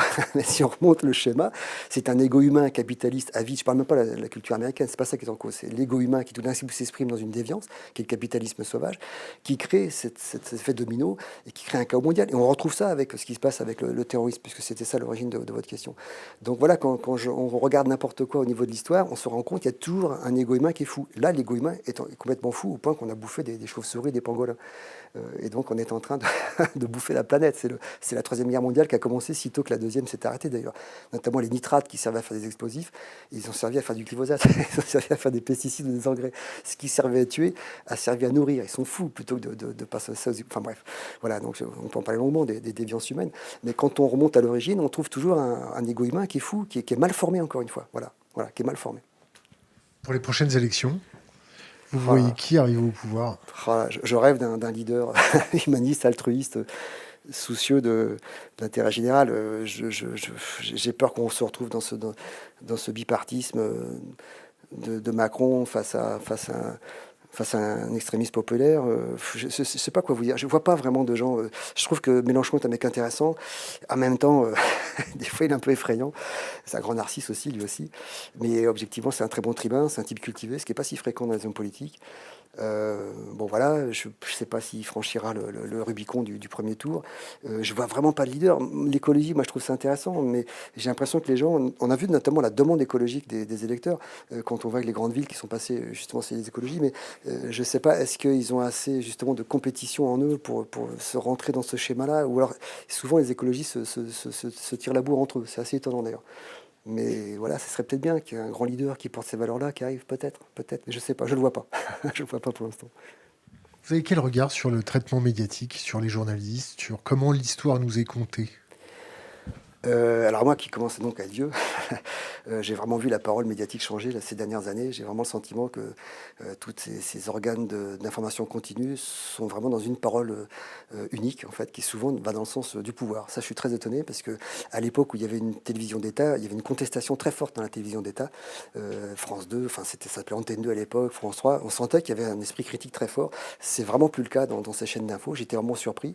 Donc je suis à la recherche d'informations. D'ailleurs, c'est comme ça que je vous ai rencontré. Euh, la C'est parole. qui vous a fait découvrir Thinkerview? Bon, c'est moi tout seul sur Internet. Je cherche des choses. Et puis, il y avait des intervenants chez vous qui sont passés. Et donc, par les intervenants, j'ai découvert votre chaîne. Mais la parole médiatique, elle est dans la main de quelques personnes aujourd'hui, ce qui n'était pas le cas avant. En tout cas, ça se voit beaucoup. Voilà, ça se voit beaucoup. Par exemple, il n'y a pas longtemps, il y a toute une rhétorique sur la 5G. Et j'ai trouvé l'intervention justement du président, j'ai pas trouvé ça terrible. Quand il dit la 5G, oui, on va parvenir à la lampe à huile ou à la méthode de vie des Amish. Voilà, c'est très dommage parce que les Amish, je le renvoie à un film qui s'appelle Witness de Peter Weir, 85. Peter Weir, immense metteur en scène australien, qui toujours dans ses films a raconté la dualité entre l'écologie, les écosystèmes et une frénésie consumériste, entre autres. Et dans ce film, Harrison Ford, Kelly McGillis, photographie John Seal, magnifique, même sur DVD, vous allez voir le travail de photo est magnifique. Un flic des années 80, Harrison Ford, donc complètement soumis à cette culture américaine quelque part délirante, va trouver refuge chez les Amish. Alors extérieurement, c'est vrai qu'ils ont un certain folklore, on peut s'en rire, on peut s'en amuser, c'est dommage, ça témoigne d'une étroitesse d'esprit, mais le film raconte très bien que les valeurs dans cette communauté de pacifisme, d'altruisme, d'humanisme sont extraordinaires et finalement vont résoudre le problème. Donc voilà, donc plutôt que de se moquer, il faut s'intéresser à ce qui fait fonctionner ces gens. Leur refus du progrès est certes un petit peu, comment dire, peut paraître un peu rigolo de l'extérieur, mais les valeurs que eux, ces gens-là véhiculent entre eux sont très intéressantes. C'est justement les valeurs qu'on a perdues actuellement. Et donc, pour parler encore une fois de ce film, le dernier geste, il y a un gamin et le héros est en danger, il tombe sur son grand-père, le grand-père lui dit, il lui fait ce geste-là. Et nous, on sait qu'il y a un pistolet dans le tiroir. C'est formidable ce geste, ce geste-là. Et moi, je me suis dit, il va prendre le pistolet, le gamin. Et ben non, il va tirer la cloche pour prévenir les autres. Si vous avez vu ce film, c'est juste magnifique. Voilà, voilà. Et voilà donc comment un film raconte l'essentiel pour moi d'un être humain, de sa valeur et tout. Et donc c'est vraiment dommage que des leaders se permettent de se moquer de cette culture. Voilà. Monsieur Macron, regardez Witness. Comment vous jugez Hollywood? Hollywood, Hollywood, En termes de propagande, en alors termes ouais, de alors j'ai lu un bouquin d'un financement? mec qui est passé chez vous, dire qui s'appelle Jean-Pierre Conessa. C'est ça, voilà. Je connais ça. Pierre connaît ça, voilà. Il a écrit un bouquin, Hollywood Star, qui est très intéressant, que j'ai lu d'ailleurs grâce à vous. Il y a quelques petites erreurs sur certains films, mais c'est très intéressant. Alors oui, il y a plusieurs choses. C'est un creuset où il y a beaucoup de génies, il y a des gens d'immenses talents, de grands acteurs, de grands metteurs en scène, de grands scénaristes, qui d'ailleurs souvent parlent de l'Amérique avec beaucoup d'intelligence. Je vous recommande la série West Wing de Aaron Sorkin, qui est absolument magnifique. C'est une façon de parler de la politique comme on aimerait qu'elle existe. Malheureusement, c'est plus House of Cards qui s'exprime, j'ai l'impression en ce moment. Alors Hollywood, c'est contraignant pour la grande culture qu'est la nôtre, culture française quand même, qui a inventé le cinéma. Il y a 100 ans, Pathé, Gaumont étaient les plus gros distributeurs mondiaux, il faut quand même le savoir. Alors Hollywood, souvent les blockbusters, c'est souvent la victoire d'une économie sur une culture, la culture européenne et dont la culture française. Mais il faut reconnaître qu'il y a énormément de talent. Beaucoup de gens ont fait des films extraordinaires en étant là-bas. C'est mon regret d'ailleurs. Je ne cache pas qu'à une époque, j'ai cherché un petit peu à aller, puis j'ai compris qu'ils n'avaient pas besoin de moi. Donc je suis revenu dans un endroit où moi je peux m'exprimer en toute liberté. Mais voilà, donc c'est deux choses. Vous avez Cuaron, vous avez Kubrick, vous avez, même si ces gens-là se sont mis souvent à distance d'Hollywood, des gens très forts qui ont exprimé des choses extrêmement brillamment. Et puis vous avez les blockbusters hebdomadaires qui quelque part font du mal à toutes les cultures, notamment la culture européenne. Moi je vais souvent en Espagne, je ne vois là-bas que des films américains. En Italie c'est pareil. Voilà, alors que la culture européenne est une des plus, est la plus grande culture occidentale qui ait jamais existé. Et donc encore une fois, quand j'étais gamin, il y a fort longtemps, je connaissais la culture italienne, je connaissais la culture allemande, parce qu'il y a beaucoup de production franco-italienne, franco-espagnole, etc. Et tout ça, avec l'Europe, quand les marchands ont fait l'Europe, la culture a été exclue. Quand 9 mois ferme, les Italiens voulaient l'acheter pour en faire un remake, j'étais très vexé, je dis, mais sortez le film. Moi, je connais vos films. Je savais qu'il était Fellini, Rizzi, Tognazzi, etc. Et il dit, non, on fait un remake. Ils veulent faire un remake. C'est très, très dommage. Et c'est là que je l'associe justement au repli identitaire dû à la mondialisation. Et maintenant, il faut vraiment parler à ses tout proches. On ne parle plus à personne.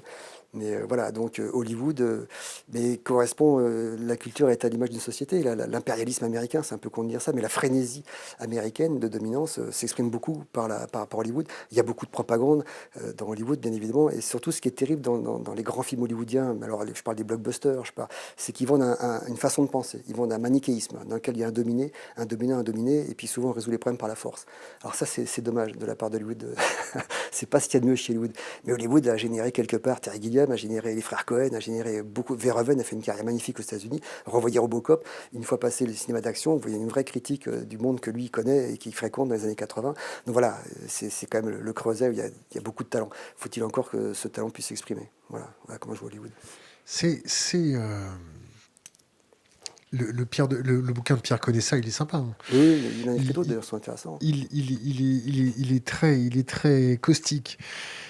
Comment on va revenir sur les journalistes et les médias. Vous êtes fait emmerder il y a 2-3 ans pour les histoires de loyer d'un bâtiment insalubre. Euh, euh, le truc était juste à côté des salles de rédaction. Vous n'avez pas vu un seul journaliste. Alors, je fais un petit synopsis de l'histoire. Donc, en fait, effectivement, je loue à l'Île-de-France un hôtel particulier désaffecté. On avait fait ça sur 9 mois. On a récidivé sur Au revoir là-haut. À l'époque, on devait partir. T'es squatté l'hôtel particulier déjà Non, on avait juste loué pendant un an. avant vous. Non, avant, il était désaffecté. Il y a eu une école de maquillage.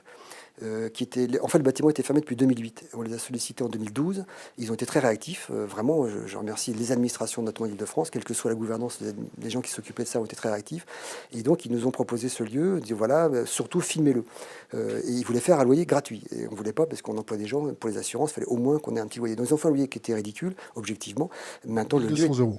1000 et quelques euros, 1200 euros. Mais le lieu était totalement désaffecté. Il n'y a plus d'eau, il n'y a plus d'électricité, il n'y a plus, bien sûr, pas d'Internet. Il a fallu réinstaller la chaudière, le tout à l'égout. Donc on a eu des frais pour s'installer là. Mais dans la calculette, c'était une bonne affaire de s'installer là. C'était tout près de mes bureaux, en fait, qui sont juste à côté. Donc voilà, c'était une bonne affaire. Donc on a loué ce bâtiment. Ce qui est intéressant, c'est que donc, le responsable m'a dit, écoutez, c'est bien, mais filmez-le parce que c'est du patrimoine. Et la référence par rapport au loyer, c'était on ne veut pas faire d'argent sur le patrimoine culturel, ce qui était une très bonne chose. Voilà, j'ai trouvé ça très bien. Puis vu l'état du lieu, effectivement, on a compris quand on a visité qu'il y avait beaucoup de boulot. Bref, on s'est installé dans ce lieu et il m'avait dit de tourner quelque chose. Je pensais faire quelques inserts, quelques gros plans. Et puis en fait, le lieu était super. On a tourné pratiquement sur 6 semaines de tournage. On a été 3 semaines dans ce bâtiment avec un décorateur ingénieux et puis de la mise en scène. On s'est débrouillé. Bref, beaucoup de 9 mois ferme, c'est ce bâtiment en question. On a restitué le bâtiment. On devait faire Au revoir là-haut en Hongrie. La loi a changé grâce à Besson, faut le dire. Tout d'un coup, le crédit d'impôt est arrivé sur des films avec des gros budgets alors que c'était le cas d'Au revoir là-haut et pas sur les films à petit budget. Donc on a pu bénéficier de ce crédit d'impôt. Et donc on est revenu en France, quelque part à 2 mois ou 3 mois du tournage. J'ai dû refaire tous mes décors, etc. Enfin bref, l'aventure d'un film. Et donc on a ressollicité ce bâtiment qui était encore vide. On nous l'a reloué, pareil, un tarif dérisoire. On s'est réinstallé dans ce lieu, qu'on aime beaucoup, forcément. On a commencé à avoir d'histoire avec ce lieu. On a préparé, on a tourné, on a monté, on a post-produit. Et au moment de rendre ce lieu, on apprend. Alors, je ne sais pas par quel biais, que je suis chassé de bon hôtel particulier, que Valérie Pécresse, qui m'avait appelé pendant le tournage pour me dire l'hôtel est en vente, mais rassurez-vous, on sait que vous tournez un film, gardez-le. On a même réussi à avoir la subvention d'Île-de-France pour vous dire à quel point on marchait main dans la main.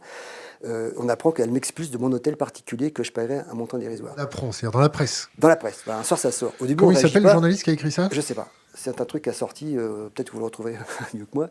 Et au début, on ne réagit pas parce qu'on trouve ça absurde. On attend un démenti de France qui ne vient pas, objectivement. Je ne sais pas s'ils n'ont été pas très réactifs par rapport à ça. Et puis, finalement, je veux dire, on attend les journalistes parce qu'on est en plein Paris. Il y a bien quelqu'un qui va venir vérifier. Et bien, pas du tout. Personne n'est venu. Et j'ai entendu sur des radios compagnons sur rue, vous reconnaîtrez le jingle, l'acteur-réalisateur Dupontel est viré de son hôtel particulier qu'il payait, tenez-vous bien, 1200 € par mois. Et tout de suite, la parole à un député des Républicains, je crois. Et on entend un mec crier sa colère et sa rage et sa frustration. Mais personne n'est venu me voir pour visiter le lieu. Personne, c'est ça qui est étonnant. Et le truc a été relayé partout sur les réseaux sociaux. C'était, je crois, sur Twitter, le truc le plus lu après l'envoi du missile nord-coréen au-dessus du Japon. C'est pour vous dire quand même, quoi. Alors ça a duré 3 jours, c'était ridicule, ça s'est éteint tout seul. Moi, ça m'a fait beaucoup de mal, parce que, objectivement, je rase les murs dans cette profession, je ne veux que faire des films, pas autre chose. Et puis c'était totalement injuste, tout ça avait été fait en toute coordination.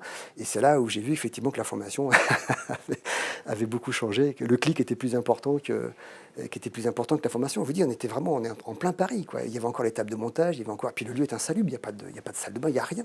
Et d'ailleurs, ce lieu, on l'a réussi à le retrouver pour Radio Les Cons. L'Île-de-France nous l'a reloué, on a retravaillé et on l'a rendu ces jours-ci. Non, tellement, on doit le rendre ces jours-ci. Le Covid a un petit peu arrêté. Mais c'est pour vous dire, tout a été fait pour une fois qu'une administration, ça se passait bien. Enfin, c'était vraiment, je trouve que l'administration prenait tout son sens par rapport au fait d'offrir un lieu qui est un lieu public pour un tournage. C'était bien, il a fallu qu'on pervertisse ce truc-là. Mais que des gens inventent ça, c'est pas très grave, c'est la loi du genre. Mais que personne soit venu vérifier, alors ça m'a un peu bluffé. Ouais. Du coup, méfiance sur les médias décuplée à titre personnel. Voilà. Pourquoi vous dites que vous rasez les murs dans la profession? J'estime que comment dire, je veux bien prendre la parole à travers un film. Je n'ai pas envie de prendre la parole sur un plateau ou dans la sphère publique. Je trouve ça pas très élégant. Je ne suis pas forcément très à l'aise. J'ai la chance de faire des films. On me donne des sous pour faire des films. Donc je raconte beaucoup de choses comme déjà. Je crie, je joue, je filme.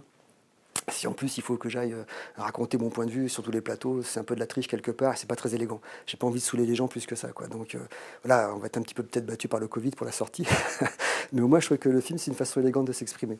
Voilà, on propose et le public dispose. Voilà, c'est ce que j'appelle raser les murs parce qu'il y a beaucoup de sollicitations pour parler en temps normal et c'est pas un truc qui m'intéresse beaucoup, quoi. À part ici, voilà. Vous faites Il y a un temps de rougir. parole qui est plutôt intéressant ici. Nous, on est très content de vous recevoir parce que vous avez participé à notre éducation. Ah, très bien, je suis si vieux que ça, vous me dites que je suis pas vieux. Je commence à l'être quand même. Bernie Noël était un vrai choc. Bon. On va prendre quelques questions d'Internet. Ouais. Je vais la piocher si j'arrive à attraper la ligne au hasard. Est-ce que vous avez déjà entendu parler de la désobéissance civile #Laronce? D'obéissance civile, j'ai entendu parler. Bien sûr, je connais le concept. #Laronce, je ne le connais pas. Encore une fois, je ne suis pas branché réseau. Mais je comprends très bien que des gens se posent la question. Il y a des gamins qui ont été s'enchaîner il n'y a pas longtemps, Boulevard Saint-Germain.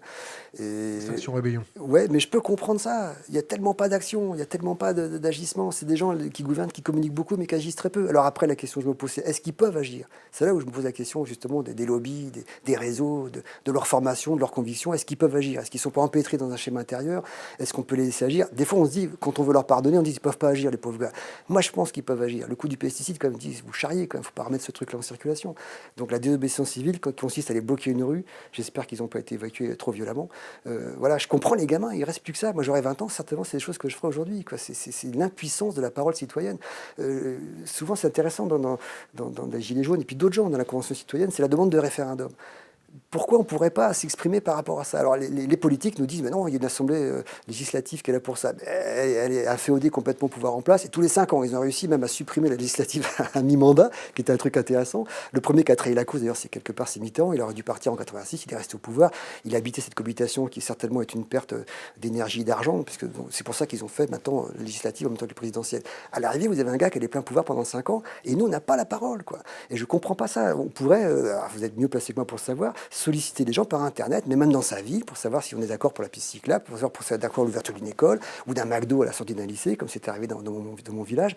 Voilà, on pourrait être sollicité. Je ne demande pas mieux, moi, de participer à la vie citoyenne comme ça. Le vote, j'en vois pas l'utilité. Je ne suis pas d'accord avec le principe. Je trouve qu'ils nous volent quelque part nos opinions et ce qu'ils appellent la démocratie, à grand renfort de déclarations trépidantes. Et donc, voilà, on devrait être sollicité régulièrement en tant que consommateur, autant en tant que citoyen. Voilà, on devrait être sans arrêt être sollicité. Moi, plein de gens y répondraient, plein de gens participeraient à la vie citoyenne si c'était fait comme ça. Et je pense que techniquement, c'est faisable. Ils vont vous brandir le fait qu'on pourrait pirater, etc. C'est sûr que ça doit exister. Mais je pense qu'on peut pirater aussi dans les isoloirs. Donc, voilà, pourquoi ne pas être sollicité en tant que citoyen? Voilà. Les grosses chaussettes. On va parler, je vais prendre une question. A-t-on affaire à un effondrement de notre société? Donc ça, c'est la question de Clarisse. Vous avez tourné avec Bastien Huguetto, Oui, qu'on connaît, excellent acteur. qui bossait avec qui bosse toujours avec les Parasites. J'ai appris ça. Est-ce que vous avez vu la série sur l'effondrement? Non, mais j'ai lu le bouquin de Jared Diamond, Effondrement, il y a déjà fort longtemps, donc j'ai tout lu de Jared Diamond, je le recommande, c'est très intéressant. Il est d'ailleurs critiqué beaucoup, je ne sais pas pourquoi. Des inégalités parmi les sociétés est un livre vraiment fondateur en ce qui me concerne. Et Effondrement annonce, oui, voilà, alors est-ce que c'est vraiment l'extinction? Encore une fois, je crois au génie humain, je crois à l'individu, je crois aussi à la bêtise dès qu'il est groupé en masse, mais j'arrive pas à croire qu'on va disparaître, même si effectivement c'est un peu effrayant. Alors je ne sais pas, par contre, vous faites référence à Bastien, j'ai pas vu son documentaire ou sa fiction sur l'effondrement. Un truc sorti sur Canal+. Autre question d'Internet. Que pense-t-il de Black Lives Matter? Bah, c'est une énième protestation des opprimés par rapport aux oppresseurs. Euh, Qu'est-ce que je pense? Je suis pas noir, donc maintenant Je vous ai parlé tout à l'heure du choc que j'ai vu, enfin que je voudrais d'ailleurs parler à travers une dystopie quelque part de Robert Kennedy. C'est très intéressant. Donc voilà, aucun noir américain n'est venu dans ce pays historiquement volontairement. Il est venu à travers un des pires crimes de l'humanité qui s'appelle l'esclavage. Donc, et cette oppression, d'ailleurs, je vous recommande le 13e amendement. Je ne sais pas si vous avez vu ce documentaire qui est absolument excellent. Vous n'avez pas vu le 13e amendement? C'est extraordinaire ce truc-là. Et donc, c'est justement, voilà, ils expliquent que même si Lincoln, après la sécession, a aboli l'esclavage a continué à travers d'autres formes. Donc, c'est très compliqué. C'est très compliqué. Black Lives Matter, voilà, c'est des gens, encore une fois, qui protestent comme ils peuvent, maladroitement, forcément. Autre question d'Internet. Que pense-t-il de la liberté d'expression dans les films, dont ceux qu'il peut faire? Moi, j'ai toujours fait honnêtement ce que j'ai voulu. Bernie, j'ai fait avec très peu d'argent. Quand on voit le film, on comprend. Mais à l'époque, il y avait quand même des gens qui nous aidaient beaucoup. C'était l'époque du Grand Canal+. Et alors ça, ouais, De Greff, ça c'était quelqu'un qui comptait beaucoup. Alors De Greff était directeur des programmes de Canal et était surtout un monteur de cinéma au départ. Donc c'était un instruit, un cinéphile. C'est pas si fréquent à la télé, même quasiment rarissime. Et il a beaucoup encouragé des gens comme moi, Gaspard Noé, Yann Kounen, etc. C'était un peu la même génération. Et donc il y avait une source de respiration avec ce grand Canal+ des années 90. Et donc Bernie, j'ai fait avec très peu d'argent parce qu'évidemment le film d'ailleurs n'est jamais passé sur une chaîne en clair. Mais il était voulu comme ça. Après, c'est pas que j'ai cherché à avoir plus d'argent. D'ailleurs, ce film-là, il coûte beaucoup moins cher que Adieu les cons coûte beaucoup moins cher qu'En voilà là-haut. C'est juste que les sujets n'ont pas forcément besoin de beaucoup d'argent par rapport à ça. Mais j'ai jamais été brimé, il faut bien le savoir. J'ai jamais été brimé. On m'a jamais dit supprime ça. Jamais, jamais. La liberté d'expression en France, ça va comment? Bah, elle va pas très bien quand on tue des mecs parce qu'ils ont caricaturé le prophète. Là, c'est une catastrophe, quoi. La laïcité, il y a des millions de gens qui sont morts pour ça en France, surtout dans ce pays. C'est vraiment le pays de la liberté d'expression. Moi, j'étais effondré. Charlie Hebdo, c'est là où je parle de choc des cultures, des gens qui raisonnent différemment. Il y a certainement une responsabilité politique antérieure par rapport à ça, mais elle devient, ouais, mais c'est fondamental. Alors, s'il y a tant est qu'il y a une identité dans ce pays, c'est la liberté d'expression. Mais vraiment, quand vous regardez, vous montez du XIXe siècle, les caricatures de Daumier, de Gustave Doré, etc., c'est très très fort ce qu'ils avaient raconté. Et donc, que ce soit tout d'un coup remis en cause, parce que tout d'un coup les gens se comprennent plus, etc. C'est ma terreur, c'est ma terreur. Alors, il y a une question. Comment va Monique? Ça veut dire quoi ça? Je sais pas, je sais pas. J'espère que je vais pas sortir sur MeToo. Je ne connais pas de Monique. MeToo alors? Bah, MeToo, encore une fois, c'est une parole d'opprimé par rapport à des oppresseurs. Voilà. Après, qu'il n'y ait pas des déviances, des excès, peut-être, certainement. Voilà. Maintenant, c'est bien que cette parole existe. C'est bien. Après, on est toujours surpris quand on n'est pas concerné de voir qu'on a besoin de cette prise de parole pour que cette chose existe, parce que ça nous paraît une évidence. Donc voilà, MeToo, Black Lives Matter, c'est une façon La de poupée s'exprimer sur la question. gonflable. Ah oui, c'est un film que j'ai fait en tant qu'acteur. Pardon. C'est un film que j'ai fait. Au moins, c'est quelqu'un qui n'embête pas sa femme puisqu'il sort avec une poupée gonflable. Voilà. Et Momo, comment va Momo? Momo, oui, le chat Momo. Bah, Momo, il est toujours empaillé. Toujours. Question d'Internet. Connaît-il Krishnamurti? Non, mais peut-être que je connais ce qu'il a fait ou ce qu'elle a fait. C'est un philosophe indien. Ah non, je ne connais pas. Quels sont ses acteurs préférés et quels sont ceux avec lesquels il a préféré tourner? Les acteurs préférés, c'est souvent des acteurs morts. Ma vedette, moi, c'est Michel Simon. J'adore Michel Simon. J'aime beaucoup Jouvet, Gabin, bien sûr, etc. Les acteurs des années 30 m'ont toujours fasciné parce que à peine le cinéma français existait que déjà il y avait des grands acteurs et des grands formalistes. Carnet, Duvivier, Renoir. Voilà, je biberonne beaucoup à ce cinéma-là. J'adore. J'ai croisé le grand Belmondo. J'adore Belmondo. Voilà, j'ai grandi avec Belmondo. Il a été une bouffée d'air frais pendant l'enfance, l'adolescence. Et puis j'ai rencontré un individu qui est extrêmement raccord avec ce que j'imaginais de lui, qui prône l'insouciance comme vertu de vie, une élégance de communication. Jean-Paul ne se plaint jamais, il faut le savoir, même si la vie commence beaucoup à l'atteindre. Alors à qui j'aimerais tourner, avec qui j'ai aimé tourner, c'est ça? Bah, les acteurs du dernier film, j'ai beaucoup aimé tourner avec Nicolas Marié, j'adore cet acteur, j'adore Virginie, c'était très bien, elle a amené sur le plateau des tonnes d'émotions dont courageusement Balèze, elle est balèze. elle était, Franchement, ouais, bah alors le petit parcours qu'elle a fait, lâchement, je me suis pas renseigné, je me suis contenté de filmer comme un sale voyeur, mais j'ai bien vu aux répétitions que dès le départ, il y avait des choses à dire à travers les larmes. Et voilà, donc j'ai pas trop travaillé ce secteur-là, sachant que devant la caméra, ça serait très bien. Et puis par contre, on a bossé de la comédie, etc. Voilà, donc Virginie, Nicolas, et puis les acteurs qu'on voit souvent dans mes films, Philippe Huchon, Villermoz, c'est des gens qu'on se connaît depuis 30 ans. Et, on a tout fait ensemble, des bêtises, des choses bien, on s'est fâchés, on s'est réconciliés. Donc je sais, ça n'a rien à voir, c'est des grands acteurs. Voilà, c'est pas forcément les plus connus, mais c'est des grands acteurs. Après, parmi les gens connus, j'ai adoré bosser avec Blier. J'adore Blier, c'est le dernier poète vivant de notre Bertrand langue. Blier. Bertrand Blier, ouais, c'est ça. C'est vraiment un mec que je vénère. J'ai adoré bosser avec Becker dans notre registre. J'aime beaucoup la sincérité de Becker, qui revendique un terroir, mais avec beaucoup de sincérité, il l'assume complètement. Ça, c'était des metteurs en scène. Et puis après, j'ai beaucoup d'acteurs que j'ai fréquentés et j'ai beaucoup apprécié leur compagnie, quoi. Autre question Internet. Reviendrait-il sur scène pour financer un film? La scène, c'est rigolo parce que c'est la seule porte qui s'est ouverte quand j'étais jeune. J'ai fait une école de théâtre, une grande école de théâtre, Vitesse, c'était l'école de Chaillot. Il y a Vitesse, grand metteur en scène, un individu extrêmement cultivé qui parlait 5 langues, dont le grec ancien, et puis qui avait été le secrétaire d'Aragon. Donc voilà, c'était un puits de culture. Grâce à lui, j'ai découvert Tchekhov, j'ai découvert Shakespeare, j'ai découvert même Molière, j'y connaissais rien. Mais pour mon identité personnelle, je faisais des petits sketchs qui faisaient rigoler les copains. Et puis c'était une façon pour moi une sorte de contre-culture par rapport à la culture officielle. Voilà, c'était un peu mon identité à moi dans l'école. J'ai fréquenté aussi la grande Mouchkine, qui était peut-être la plus grande pédagogue, la plus grande metteur en scène que j'ai rencontrée. Elle pourrait 10 donner jours. ouais, 10 jours. Mais elle pourrait donner de la vie à la matière morte, tellement elle est forte. Elle est extraordinaire, cette femme, extraordinaire. Vraiment, je pèse mes mots. Allez voir les spectacles d'Ariane, c'est juste extraordinaire. Bref, et puis voilà, et puis Vitesse, à la sortie de l'école, devient administrateur de la Comédie Française. Il prend des élèves et puis moi il me prend pas, voilà.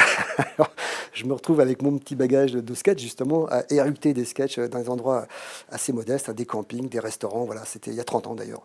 Et voilà, donc mais malgré tout je m'accroche à ça et puis un jour un coup de téléphone un peu comme vous, coup de téléphone, est-ce que vous viendriez faire pas un sketch, pas un interview mais un sketch dans une émission de variété, c'est celle de Sébastien. Je sais qu'il existe, j'ai pas de télé mais j'en sais pas plus et je demande combien vous en plus ils ont vu une cassette, c'est même pas moi qui l'ai envoyé, c'est ça qui est c'est ça qui est assez curieux. Et j'ai dit combien vous donnez quoi. Alors, je sais pas, c'était l'équivalent de 500-600 euros pour le sketch. Et avec ça, je pouvais tenir 6 mois à l'époque. Donc je me retrouve sur ce plateau. Alors je passe des lambris dorés de Chaillot au camping sauvage où je faisais mes sketchs, aux danseuses au sein du, aux dresseurs de phoques. Je trouve ça vraiment très intéressant. Et je trouve un personnage certes ambigu, mais extrêmement chaleureux, très généreux, et qui en tout cas, moi, me traite avec beaucoup de respect. Et puis propose à son meilleur copain, Olivier Guillot, dont je salue la mémoire, de s'occuper de mon spectacle. Voilà, donc à peine le sketch fait, il me dit voilà, on a un petit théâtre à Paris. Et voilà, donc c'est la seule porte qui s'ouvre à ce moment-là. Voilà, mon petit parcours, tel que je vous le résume. Et franchement, je suis pas bégueule. Je m'amuse beaucoup. J'aime pas la télé, indiscutablement. J'aime pas faire des sketchs chez la télé, mais j'aime bien les faire sur scène, surtout quand les salles sont pleines. Et pour que les salles soient pleines, il faut montrer un petit peu son nez rouge à la télé. Voilà, donc ça a duré 18 mois exactement. Et après, j'ai salué, j'étais un peu connu, j'avais des sous et j'avais aucune raison de ne pas faire ce que je voulais, à savoir des films. Voilà. Et les sous du spectacle m'ont permis de faire un court-métrage qui s'appelle Désiré, qu'on peut voir sur YouTube, qui est vraiment un premier hommage à Brésil, dont je ne dirai jamais assez à quel point ce film a été fondateur. Et donc, je ne reviendrai pas sur scène, si ce n'est quand je serai mort, je ferai une tournée dans les cimetières. Voilà. Mais là, j'ai la chance de pouvoir faire des films, c'est vraiment une chance, et j'espère pouvoir continuer à avoir cette chance. Voilà. Pourquoi il n'y a pas de grandeur sans tristesse? Ça, c'est une phrase de Ravel. Mais je trouve assez juste cette phrase. Je ne sais pas ce que vous en pensez. Je ne sais pas si vous connaissez un peu l'œuvre de Ravel. Il y a un morceau qui s'appelle. Il y en a deux morceaux. Il y a le concerto en sol et puis il y a Pavane pour une infante défunte. Voilà, rien que de les écouter, on comprend la phrase. Il n'y a pas de grandeur sans tristesse. Et donc, bah oui, cette phrase me hantait parce que quelque part, la grandeur, enfin la tristesse peut vous. Enfin, je ne sais pas comment le formuler justement. Euh, on peut pas être grand dans la comédie pure, il y a toujours les grands comiques, si on prend Chaplin, c'est toujours un drame qui vous raconte. Donc il y a de la tristesse dans l'histoire de Chaplin. Dans Le Kid, c'est triste. Dans L'Humeur de la ville, c'est triste. Et il devient grand parce que de cette tristesse, il va non seulement nous distraire, bien sûr, mais il va faire des actes héroïques. Et j'adore ces personnages-là. J'adore les petits bonshommes qui, d'un univers triste, comme ce qu'on est en train de vivre, ou ce que je raconte dans Adieu les cons, vont devenir grands par leurs actes. Être un héros, disait Churchill, c'est faire ce qu'on peut. Voilà, alors c'est ce que je fais à mon niveau. Et voilà, donc il n'y a pas de grandeur sans tristesse. Et ben, de la tristesse naîtra de la grandeur. Je renverserai la phrase, plus exactement. Mais cette phrase m'a hanté pendant l'écriture d'Adieu les cons et inévitablement a amené sur la fin. Je ne sais pas ce que vous en avez pensé, on en parlera peut-être. On en parlera après. Non, Exactement. on spoil pas, sans déconner. Il faut Pas pas spoiler, spoiler. ça serait trop Non, dommage, c'est un ouais. bon moment. Non, mais justement, voilà, cette phrase m'a guidé pendant Donc Adieu l'écriture. les cons, c'est une tragédie burlesque. C'est un mélange de Molière et de Racine. C'est ça? En toute prétention, voilà, c'est En ce que toute je dis, en toute prétention. prétention. Bah, c'est de mélanger des genres qui a priori s'opposent. Voilà, pour moi, il n'y a qu'un seul classique au cinéma. Et d'ailleurs, les quelques jours que j'ai fait avec La Grande Mouchkine, elle rappelait sans arrêt l'intérêt de Chaplin au cinéma. Et ben voilà, c'est de dire, je vais vous raconter une histoire triste, mais malgré tout, je vais être distrayant. Donc la mort, je pense ça comme un lieu commun dans le film, mais je vais pas en débattre, je vais pas la diaboliser, je vais pas pleurnicher. C'est un film qui parle de la mort, mais avec beaucoup de vie. Voilà, donc les héros, pendant 48 heures, vont vivre très très fort, plus que toute leur vie. Voilà ce que ça raconte. Voilà, tragédie burlesque. On va reprendre une question Internet.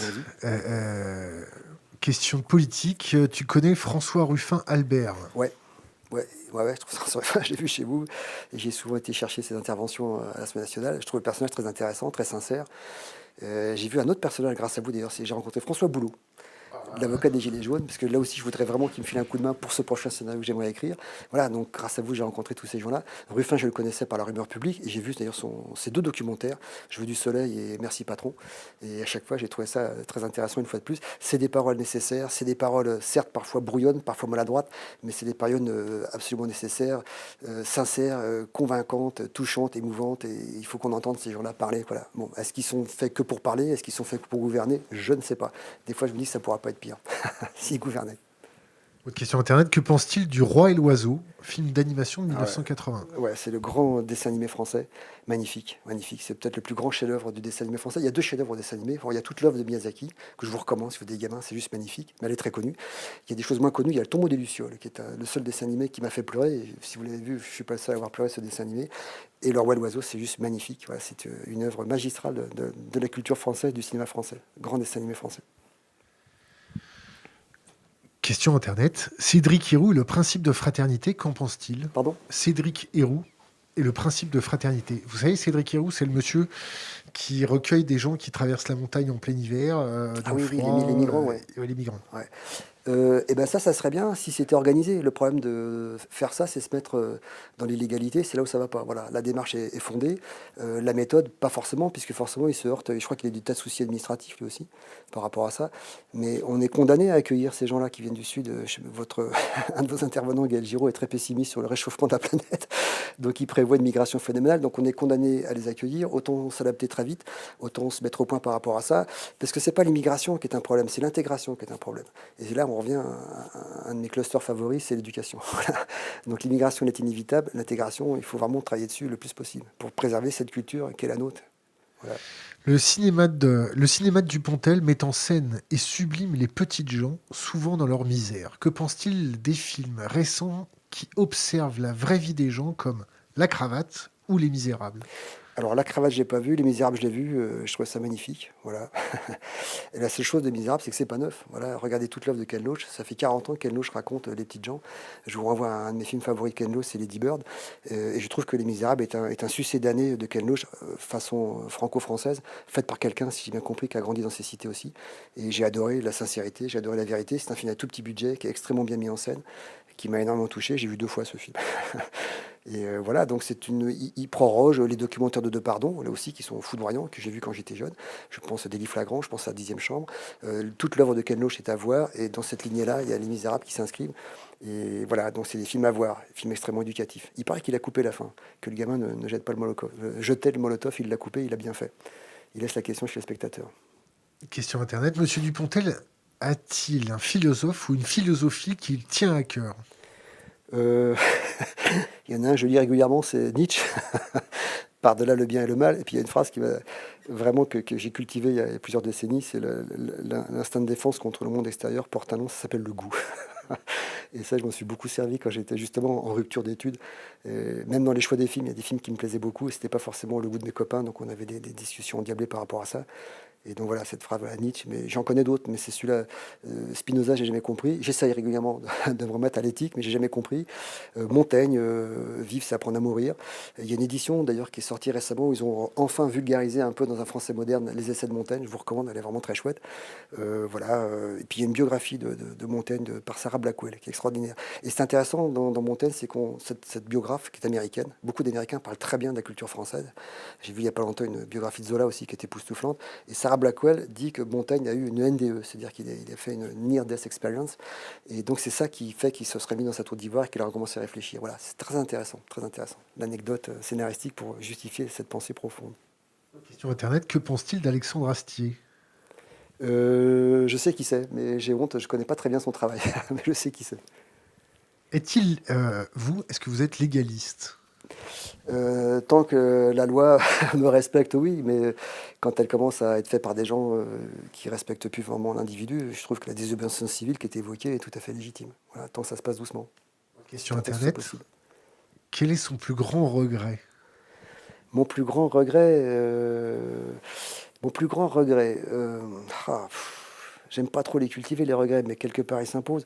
J'aurais aimé être confronté à la dimension de la culture plus tôt dans ma vie. Voilà, je sortais d'un milieu de parents vraiment aimants. Mon père sortait d'un milieu très rustique, donc c'était mon héros, parce que moi j'ai bénéficié de l'ascenseur social. Il était médecin, mais il sortait d'une petite ferme des Côtes d'Armor, très très modeste, qu'on a toujours d'ailleurs dans la famille. Et donc, ils m'ont vraiment éduqué, mais ils m'ont éduqué comme dans les 30 Glorieuses, on éduquait les gamins. C'est-à-dire que le matérialisme était un aboutissement. Et j'ai raté beaucoup de culture des années 70 quand j'étais môme. J'ai raté notamment les mises en scène de Mouchkine dans sa grande période. J'aurais aimé connaître ça. Et j'ai pas été éduqué vers ça. J'ai été éduqué vers Au théâtre ce soir. Ce que je ne regrette pas. Mais j'aurais aimé avoir une autre partition culturelle, musicale, philosophique et surtout théâtrale et au cinéma. Bon, au cinéma, j'étais gâté. Il y avait Belmondo, il y avait De Funès, donc voilà, on pouvait déjà voir ça avec les parents, c'était super. Mais il y a tout un cinéma que j'ai pas eu accès, j'ai eu accès après, parce que j'ai pu revoir. Les films, on peut les revoir. Le théâtre, par exemple, de Mouchkine, j'ai pas pu le revoir quand j'étais môme, et je le regrette. Voilà, le regret culturel, c'est ça. Vous avez vu un film qui s'appelle American History X? Oui, bien sûr. Ouais, ouais. Bah, la performance de l'acteur est extraordinaire. Mais c'est un des aspects de la culture américaine, déviante, ultra-violente et tout. Et c'est l'apparition du grand Norton qui est intéressant. Et c'est un film, je ne me rappelle plus le nom du metteur en scène. Enfin bref, j'ai vu ce film et voilà, c'est terrifiant. Terrifiant de violence et terrifiant de déviance. Vous verrez, est-ce que vous voyez faire un film du même genre en France? Moi, je peux faire que des films qui m'inspirent. Pour ça, d'ailleurs, je suis un auteur limité et redondant, je le dis sans fausse modestie, c'est vrai. Dès qu'il y a des histoires de filiation, d'éducation et tout, d'enfance, ça me touche beaucoup. Et quelque part, le film, même sur la politique, dont je vous ai parlé, que j'essaye d'ébaucher, de faire, je trouve les motivations du héros en plongeant dans son enfance. Je lui invente un passé tragique et qui fait qu'il est motivé par rapport à ses actes. Voilà. Alors, faire American History X, ça ne me parle pas. Vous voyez ce que je veux dire?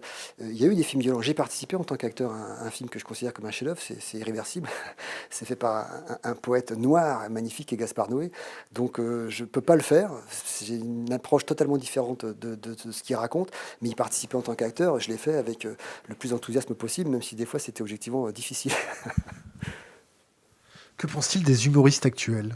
Ben, je les connais pas beaucoup, je commence à être vieux, j'ai pas de télé, de temps en temps je vais sur internet. Alors si, une quasi-vénération pour les mecs du Palmachot, j'adore Grégoire Ludig et puis David Marseille, qui d'ailleurs sont venus faire un petit coucou dans le film, j'espère les voir dans les prochains plus longuement, et Ken Kojandi, qui est un mec extrêmement lucide et très intéressant, donc je les connais, j'exagère quand je les connais pas. Mais il y en a plein d'autres, mais que comme j'ai pas la télé, voilà, je les connais pas forcément.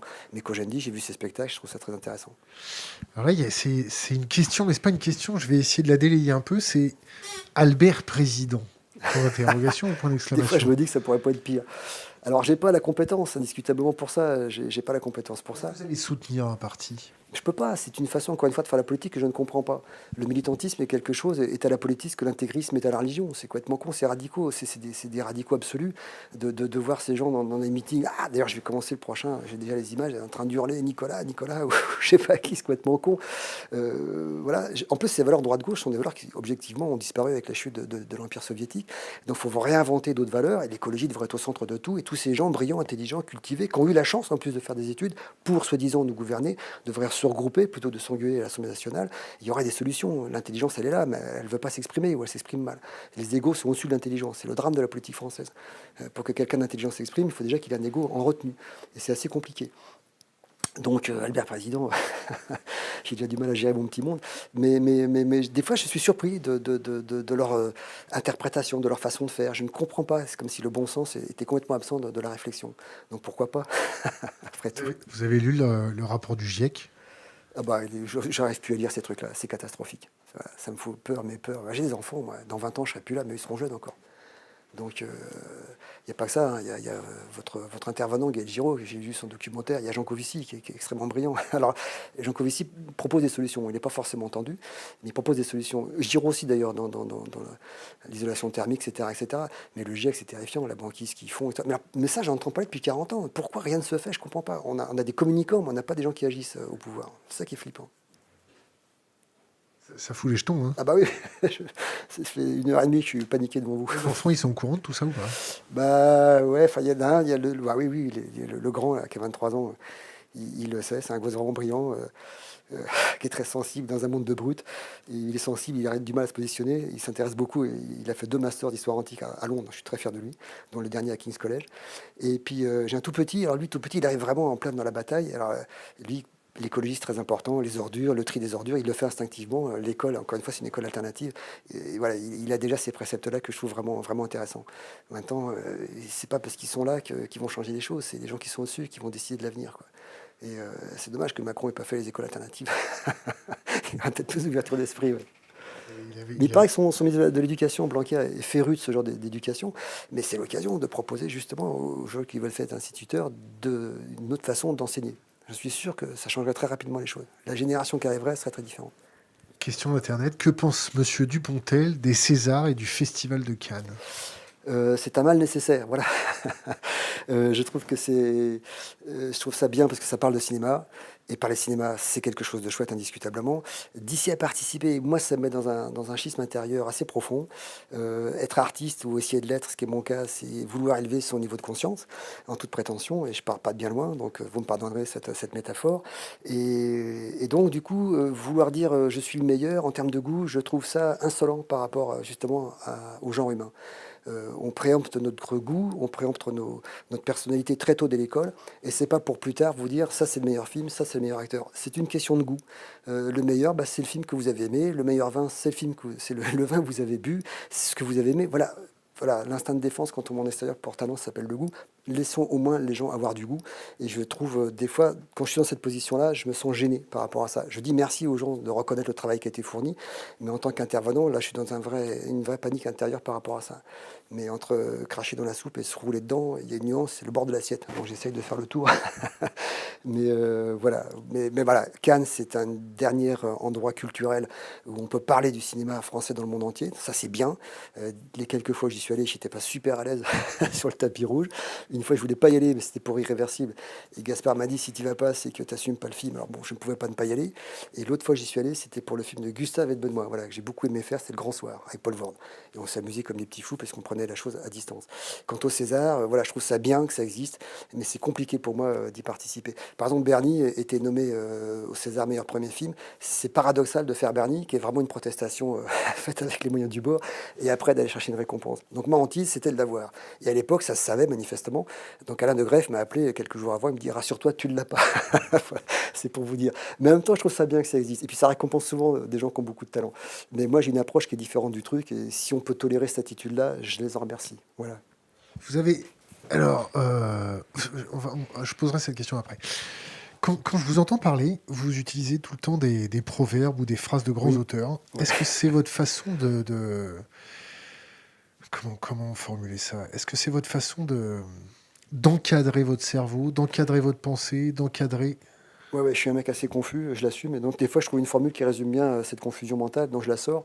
Mais aussi une phrase de Somerset Maugham qui dit que les gens qui parlent à coups de coups de citation, c'est des gens pas très intelligents. Donc, je me méfie de cette formulation. Mais c'est vrai, c'est une façon assez condensée de raconter clairement quelque chose qui est assez confus dans ma tête. Voilà. Qu'est-ce que vous avez pensé du film Fight Club? Ah, je trouve ça super ce film. Voilà, j'ai trouvé ça super. Bon, il y a un grand formaliste, hein, David Fincher. Encore une fois, on retrouve l'excellent Edward Norton. Et puis c'est tiré. Le nom de l'auteur dont j'ai lu tous les bouquins m'échappe.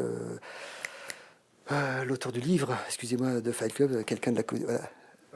Oui, oui, Chuck Palahniuk, voilà. Donc j'avais lu également les autres ouvrages. Et non, non, j'ai trouvé le film formidable. Le concept est invraisemblable, raconte beaucoup de choses sur, encore une fois, le monde qu'on est en train de traverser. Et non, j'ai adoré ce film, j'ai vu plusieurs fois d'ailleurs, puisque formellement, en plus, c'est très intéressant. Grands acteurs, grands metteurs en scène, grands propos. Je sais que ça n'a pas été un succès, c'est dommage, parce qu'il mérite d'être vu et revu, ce film.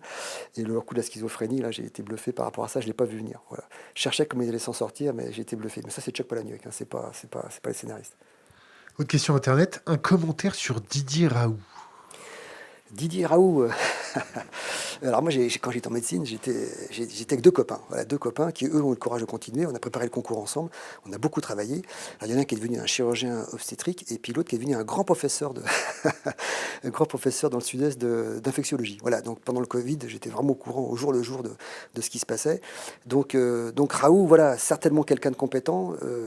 Euh, Quand les gens sont trop dans la lumière, il me faut un peu peur. Voilà, tout ce que je peux dire. C'est tout ce que je peux dire. Voilà, ouais, il fait un peu peur des fois. J'ai l'impression qu'il y a des gens qui aiment bien la lumière. Ils sont un peu effrayants, ces gens-là. Voilà. Mais je pense que c'est quelqu'un de très compétent en même temps. Avant de terminer votre carrière, c'est une question internet, est-ce que vous avez quelque chose que vous souhaitez mettre en image? Est-ce que vous avez vraiment un... J'aimerais faire un film en étant débarrassé de la scolarité de la narration. En toute prétention, pour moi, la poésie au cinéma, c'est des questions qui n'ont pas besoin de réponse. Ça, c'est pour moi l'art suprême dans cette forme filmique. Alors, les grands référents, bah, c'est 8,5 de Fellini, c'est Mulholland Drive de Lynch, c'est Buffet froid de Blier. Voilà, tout d'un coup, par des images, par des dialogues, par des sons, par de la musique, on va vous raconter quelque chose. Récemment, La Grande Bellezza de Sorrentino, je trouve ça magnifique. Le propos est très ténu, il arrive à faire une œuvre absolument captivante. Voilà, donc je ne sais pas si j'ai les moyens de ça. J'espère vivre assez longtemps pour tout d'un coup oser ça et penser que j'en ai les moyens intellectuels de raconter une captation de l'extérieur de cette façon-là. Pour moi, c'est la forme suprême du cinéma. C'est la forme poétique. Voilà. Parlant de cinéma, là c'est pas une question, mais on va la lire quand même. Cassette, son pseudo, il dit: Je rêve depuis toujours de bosser avec Dupontel, j'ai étudié le ciné, tu veux bien m'aider? Point d'interrogation. Merci à l'équipe pour votre boulot. Comment on fait pour travailler avec vous? Oh bah, c'est très simple. Chaque fois qu'il y a un film qui se prépare, il y a une production, ADCB Film. Et puis on fait acte de candidature. En ce qui concerne les acteurs, je reçois énormément de gens. Je vois tout le monde, je filme tout le monde. Parce qu'au-delà de ce que je recherche, je suis très intéressé par les acteurs. J'aime beaucoup cette tentative humaine d'expression. Je comprends tellement le mécanisme qui amène les gens à vouloir jouer la comédie que forcément je suis très intéressé. Et c'est grâce à ça d'ailleurs que j'ai rencontré Bastien Huguetto en casting, après avoir fait toute une série d'essais. Donc voilà, c'est relativement simple. Quand il y aura un prochain projet, j'espère d'ici 2 ans, on se mettra en quête d'acteurs, on se mettra en quête de techniciens. Et donc en général, bon, le technicien, j'ai vraiment un réseau très abouti et de gens avec qui je souhaite travailler, même s'ils ne sont pas disponibles, j'attends qu'ils soient disponibles. Cadreurs, machinerie, lumière, VFX, c'est très important ces gens-là. Ils sont très très importants pour moi.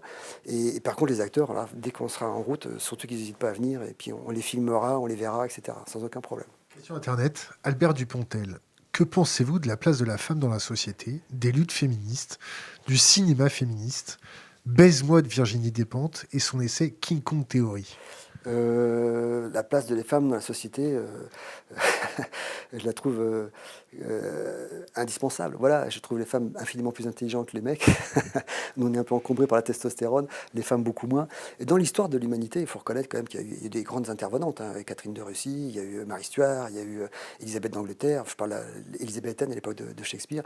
Voilà, donc on ne peut pas dire qu'elles étaient oubliées. Par contre, c'est toujours ce côté crétin de l'individu, du mal, qui veut asseoir sa dominance.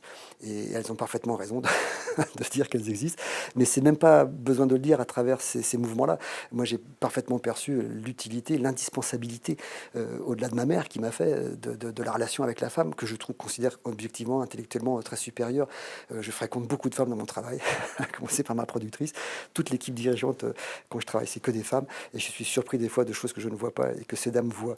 Et puis, c'est pas un hasard si je vais chercher des grandes actrices pour travailler. Elles expriment une virilité que je ne suis bien incapable d'exprimer moi-même. Et c'est infiniment plus nuancé, infiniment plus raconté, clair. Et notamment dans Adieu les cons, les émotions de Virginie, qui peut me rendre ça, à part justement une jolie femme, qui plus est grande actrice. Vous voyez ce que je veux dire? Donc j'ai même pas, cette question se pose même pas. Vous voyez, C'est comme bizarrement, en parlant il n'y a pas longtemps avec un chauffeur VTC, il parlait de racisme. Et je me rends compte que moi, quand j'étais môme, j'ai pas connu le racisme. J'étais dans un CES de banlieue, à CES Montaigne, à Conflans-Sainte-Honorine, et je me rappelle de la diversité culturelle déjà de l'époque, des années 70. Il y avait des Portugais, des Espagnols, il y avait déjà des Nord-Africains et tout. Et j'ai pas du tout ce sentiment enfin, vraiment, on avait des rapports très très faciles. Et depuis quelques décennies, j'ai vraiment l'impression que ça s'est cristallisé. Effectivement, voilà, la culture disparaît. Et tout d'un coup, bah, il y a un repli sur soi et les identités ressortent dans le mauvais sens du terme. Et voilà, le racisme, voilà, en parlant avec ce jeune mec qui me racontait ses déboires justement en tant que musulman, et je me rendais compte que je n'avais pas connu ça, j'ai pas connu ce rapport à l'autre quand j'étais enfant. Voilà, faire ma parenthèse. Question Internet. Elon Musk, doit-on l'arrêter? Alors, je vais délayer sa question. Est-ce que la société que Elon Musk est en train de nous promettre, de nos cerveaux connectés, des voitures connectées, des tout connectés, est-ce que ça vous fait peur? Bah, tout dépend de ce qu'on fait du progrès. Elon Musk, c'est un génie, objectivement. Quand il fait des voitures électriques, moi j'ai une voiture électrique par exemple, vous voyez, bon, bah, je trouve ça pratique. J'ai pas une Tesla, j'ai une petite Hyundai que je loue à l'année, enfin bref. Et donc voilà, alors je sais que faire une voiture électrique, c'est beaucoup plus polluant une fois et demi qu'une voiture à énergie, enfin moteur thermique. Bon, voilà, il faudra peut-être résoudre ce problème-là. Par contre, je diffuse un peu moins de CO2 quand je roule. Donc ces mecs-là sont des génies. Le progrès qu'ils amènent, bah, c'est intéressant. Maintenant, qu'est-ce qu'on fait de ce progrès? Quand c'est la hypersurveillance que vous évoquiez, bah, c'est très choquant. Aller sur Mars, est-ce que c'est utile de dépenser tous ces milliards quand on voit à quel point la planète en a besoin? Je reprends un vieux credo. Que faire de ce génie? C'est un génie fou. Il est l'incarnation typique de l'Amérique que j'évoquais dans les années 20, qui est devenue folle. Il incarne ça. La culture américaine, c'est une culture juvénile, dynamique, mais totalement irresponsable. Donc il faut la juguler. C'est pas avec les leaders qui arrivent là qui vont être jugulés. Je sais pas Elon Musk, c'était quelqu'un qui a d'immenses qualités. Oui, le monde qu'il propose, à partir du moment où il est à ce point-là égoïste, il est dangereux. Maintenant, si vraiment on arrive à circuler en polluant moins et à voyager en étant moins énergivore, c'est intéressant aussi. Je sais pas comment manier un tel créateur, quoi. Il est à la fois fascinant et inquiétant. Est-ce que vous avez vu le film Existence? Non, j'ai pas vu celui-là. C'est un film de Cronenberg, c'est ça? Ouais, mais je l'ai pas vu celui-là. On va reprendre une question Internet. Puis-je regarder non, on va pas spoiler le film, non? Non, Non. non, ce serait dommage quand même. Donc, Le Roi et l'Oiseau, on en a parlé. On va descendre 3 pages, attention, on va en prendre une. Stanley Kubrick, Ouais. y a-t-il un long métrage qui l'a particulièrement marqué dans sa filmographie? Doctor Strangelove, voilà. Performance hallucinante de Peter Sellers qui va jusqu'à interpréter 3 personnages. Et c'est la farce d'ailleurs, c'est la seule farce, la seule comédie, même si elle est vraiment sur un fond désespéré déjà. C'est la seule vraie comédie de Stanley Kubrick, avec également Lolita. Je trouve magnifique ce qu'il a fait. La gamine s'appelle Sue Lyons. Et puis voilà, voilà, c'est les 2 films vraiment que j'ai jamais compris de Ménès et de l'espace. Et j'ai souvent eu un complexe de ça. Et en parlant avec Terry Gilliam, il m'a dit que lui non plus n'avait jamais compris ce film. Alors du coup, je me sentais rassuré. Mais c'est pas exclu, je le vois régulièrement ce film. Mais voilà, Lolita et Strangelove, c'est vraiment des films magnifiques, voilà, qui m'ont beaucoup touché. Question Internet.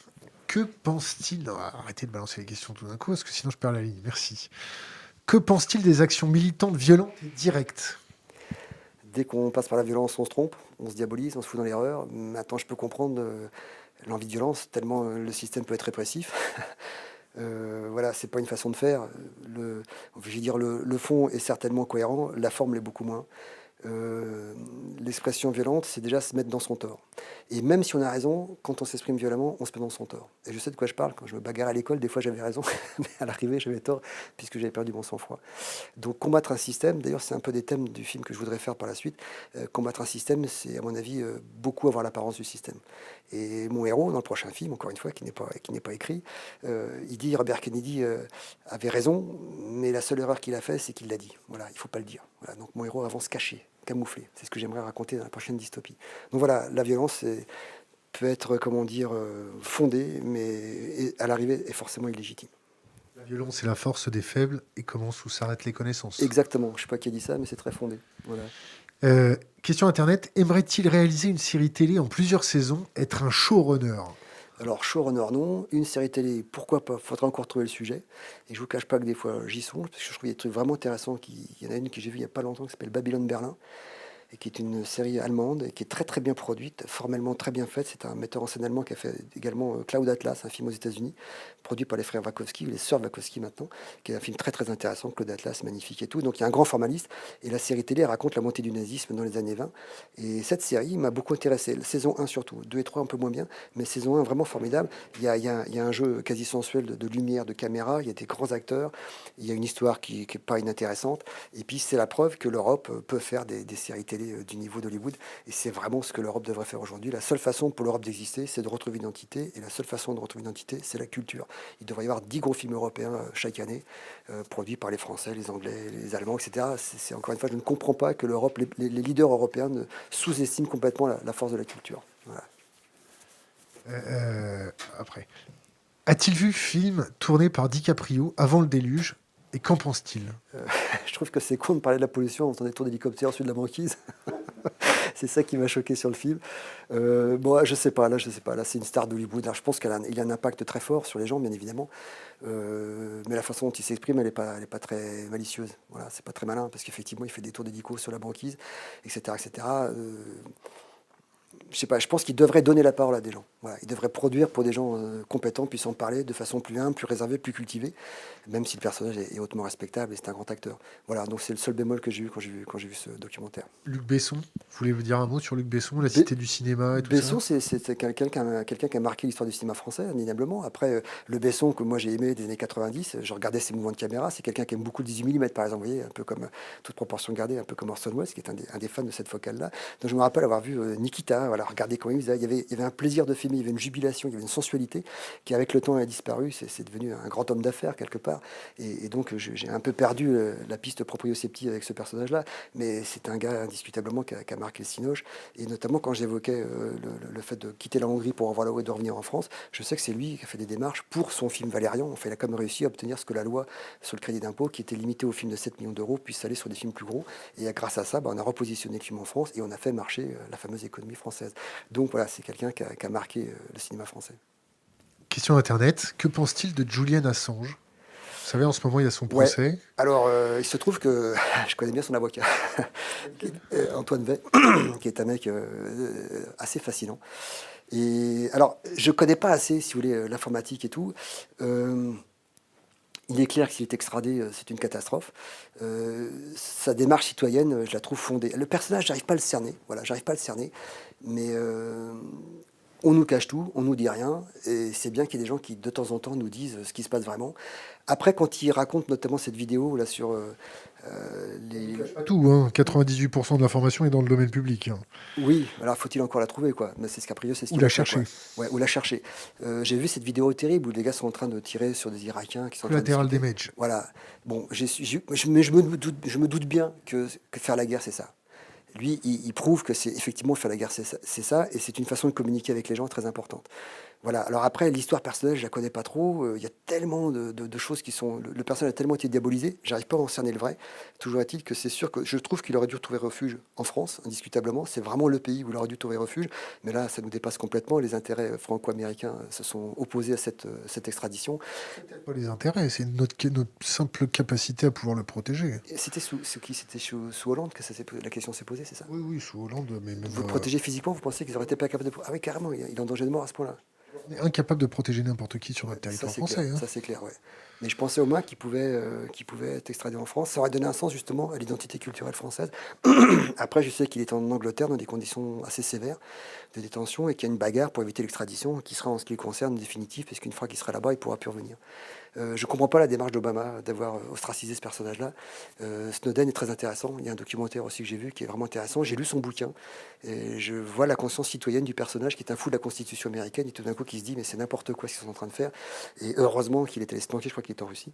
Mais là aussi, la France devrait l'accueillir. C'est encore une fois, il faut prendre ce leadership culturel, ce leadership identitaire, d'expression, de liberté d'expression, quelles que soient les relations européennes, aux alentours et américaines.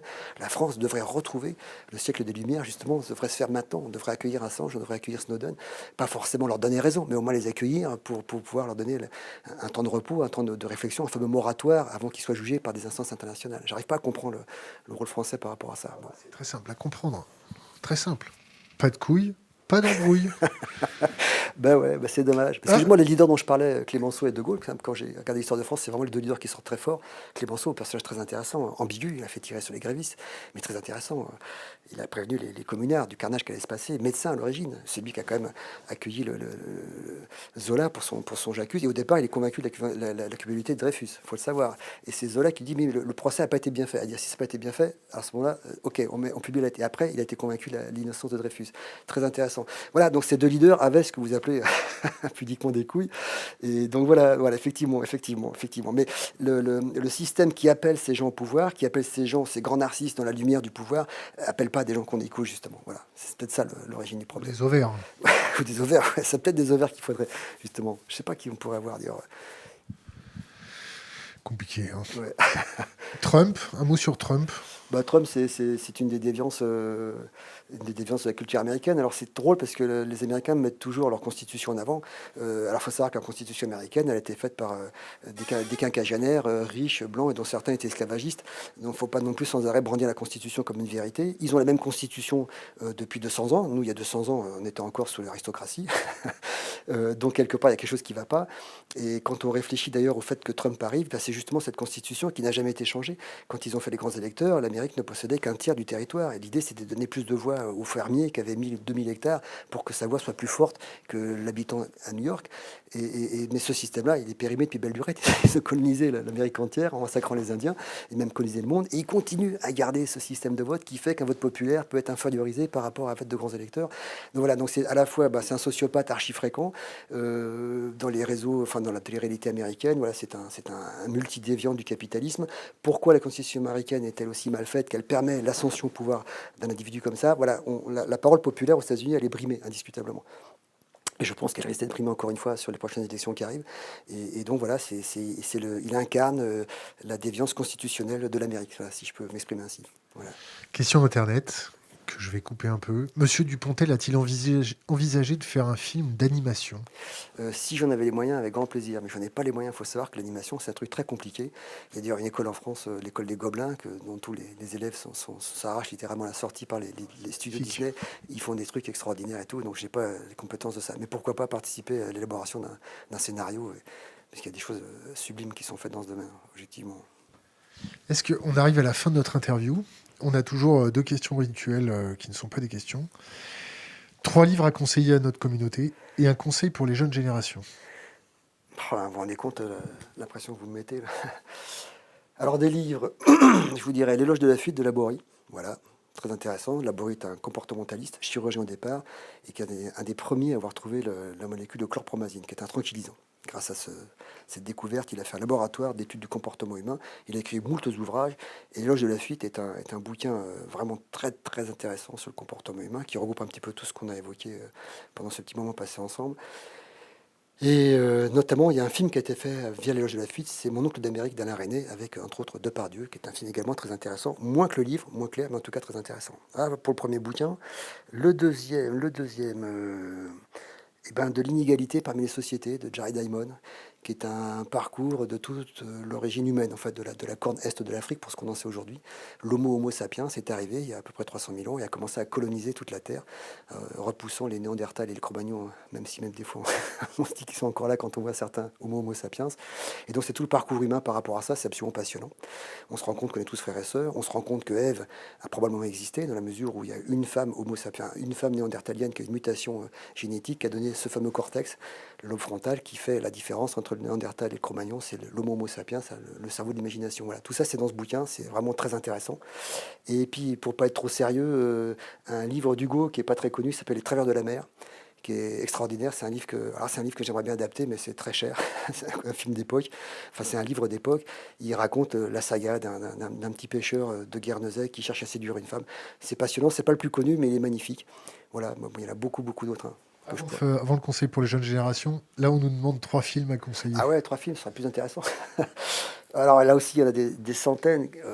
Alors peut-être les moins connus. Alors les moins connus et des choses assez variées.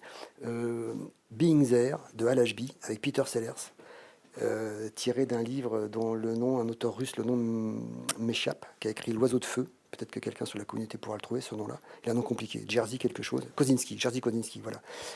C'est un chef-d'œuvre absolu, magnifique, magnifique, dont je me suis beaucoup inspiré pour Bernie. Il n'y a qu'un personnage un cinéaste qui l'a vu, c'est Jean-Pierre Jeunet, qui a vu que je m'étais inspiré de ce bouquin, de très loin malgré tout. Peter Sellers au sommet de son art, qui en plus avait produit ce film. Voilà pour le premier. Alors un film étonnant, pas très bien connu, Un condamné à mort s'est échappé de Bresson. Bresson, c'est assez difficile, des fois j'y suis resté, mais quand j'y suis allé, c'était Un condamné à mort s'est échappé, ça c'est très très très bien. Dépouillement total de mise en scène, voix off, acteur amateur, et ça raconte pendant la Seconde Guerre mondiale l'évasion d'un condamné à mort d'une prison quelque part à Lyon. Et moi, c'est des DVD de Bresson, je les ai pris des fois parce que je suis insomniaque, et comme ça je vais bien dormir. C'était un préjugé débile parce que le film est passionnant, extraordinaire, et voilà donc ce film est magnifique. Et alors un troisième, il y en a tellement, tellement. Bah voilà, je me répète, mais Brasil de Terry Gilliam, vision prophétique, poétique, inventive, extraordinaire du monde d'aujourd'hui, qui a été faite il y a 35 ans, fondateur en ce qui me concerne. Et on ne peut pas raconter mieux le monde d'aujourd'hui que par quelqu'un qui l'a écrit il y a 35 ans. Voilà. Bon, il y en a d'autres encore. Un conseil pour les jeunes générations? Alors ça, les conseils, j'ai envie de vous dire bonne chance, les gars. Moi, j'ai fait mon temps. Un conseil, soyez vous-même. Voilà, n'écoutez pas ce qu'on dit, ne regardez pas la télé. Allez sur Internet de temps en temps pour des chaînes comme la vôtre. Et puis cultivez-vous, mais pas dans le sens scolaire. Allez voir les films, allez voir des grands films, allez voir des grands tableaux, allez voir des œuvres d'art, regardez la nature à défaut d'y aller physiquement, regardez tous les grands documentaires qu'on a pu faire là-dessus, il y en a un paquet, des magnifiques. Voilà, c'est compliqué, c'est confus ce que je dis, mais soyez vous-même dans tout ça, quoi. C'est très, n'écoutez pas trop les adultes. Voilà, ils disent beaucoup de conneries. Même quand ils veulent faire du bien, ils disent beaucoup de conneries. Faites-vous confiance à vous-même. Voilà, soyez vous-même. Voilà, voilà. Trouvez-vous. Voilà. Albert Bonne chance. Dupontel, merci. Merci à vous. C'est bon, on est dans les temps. Super.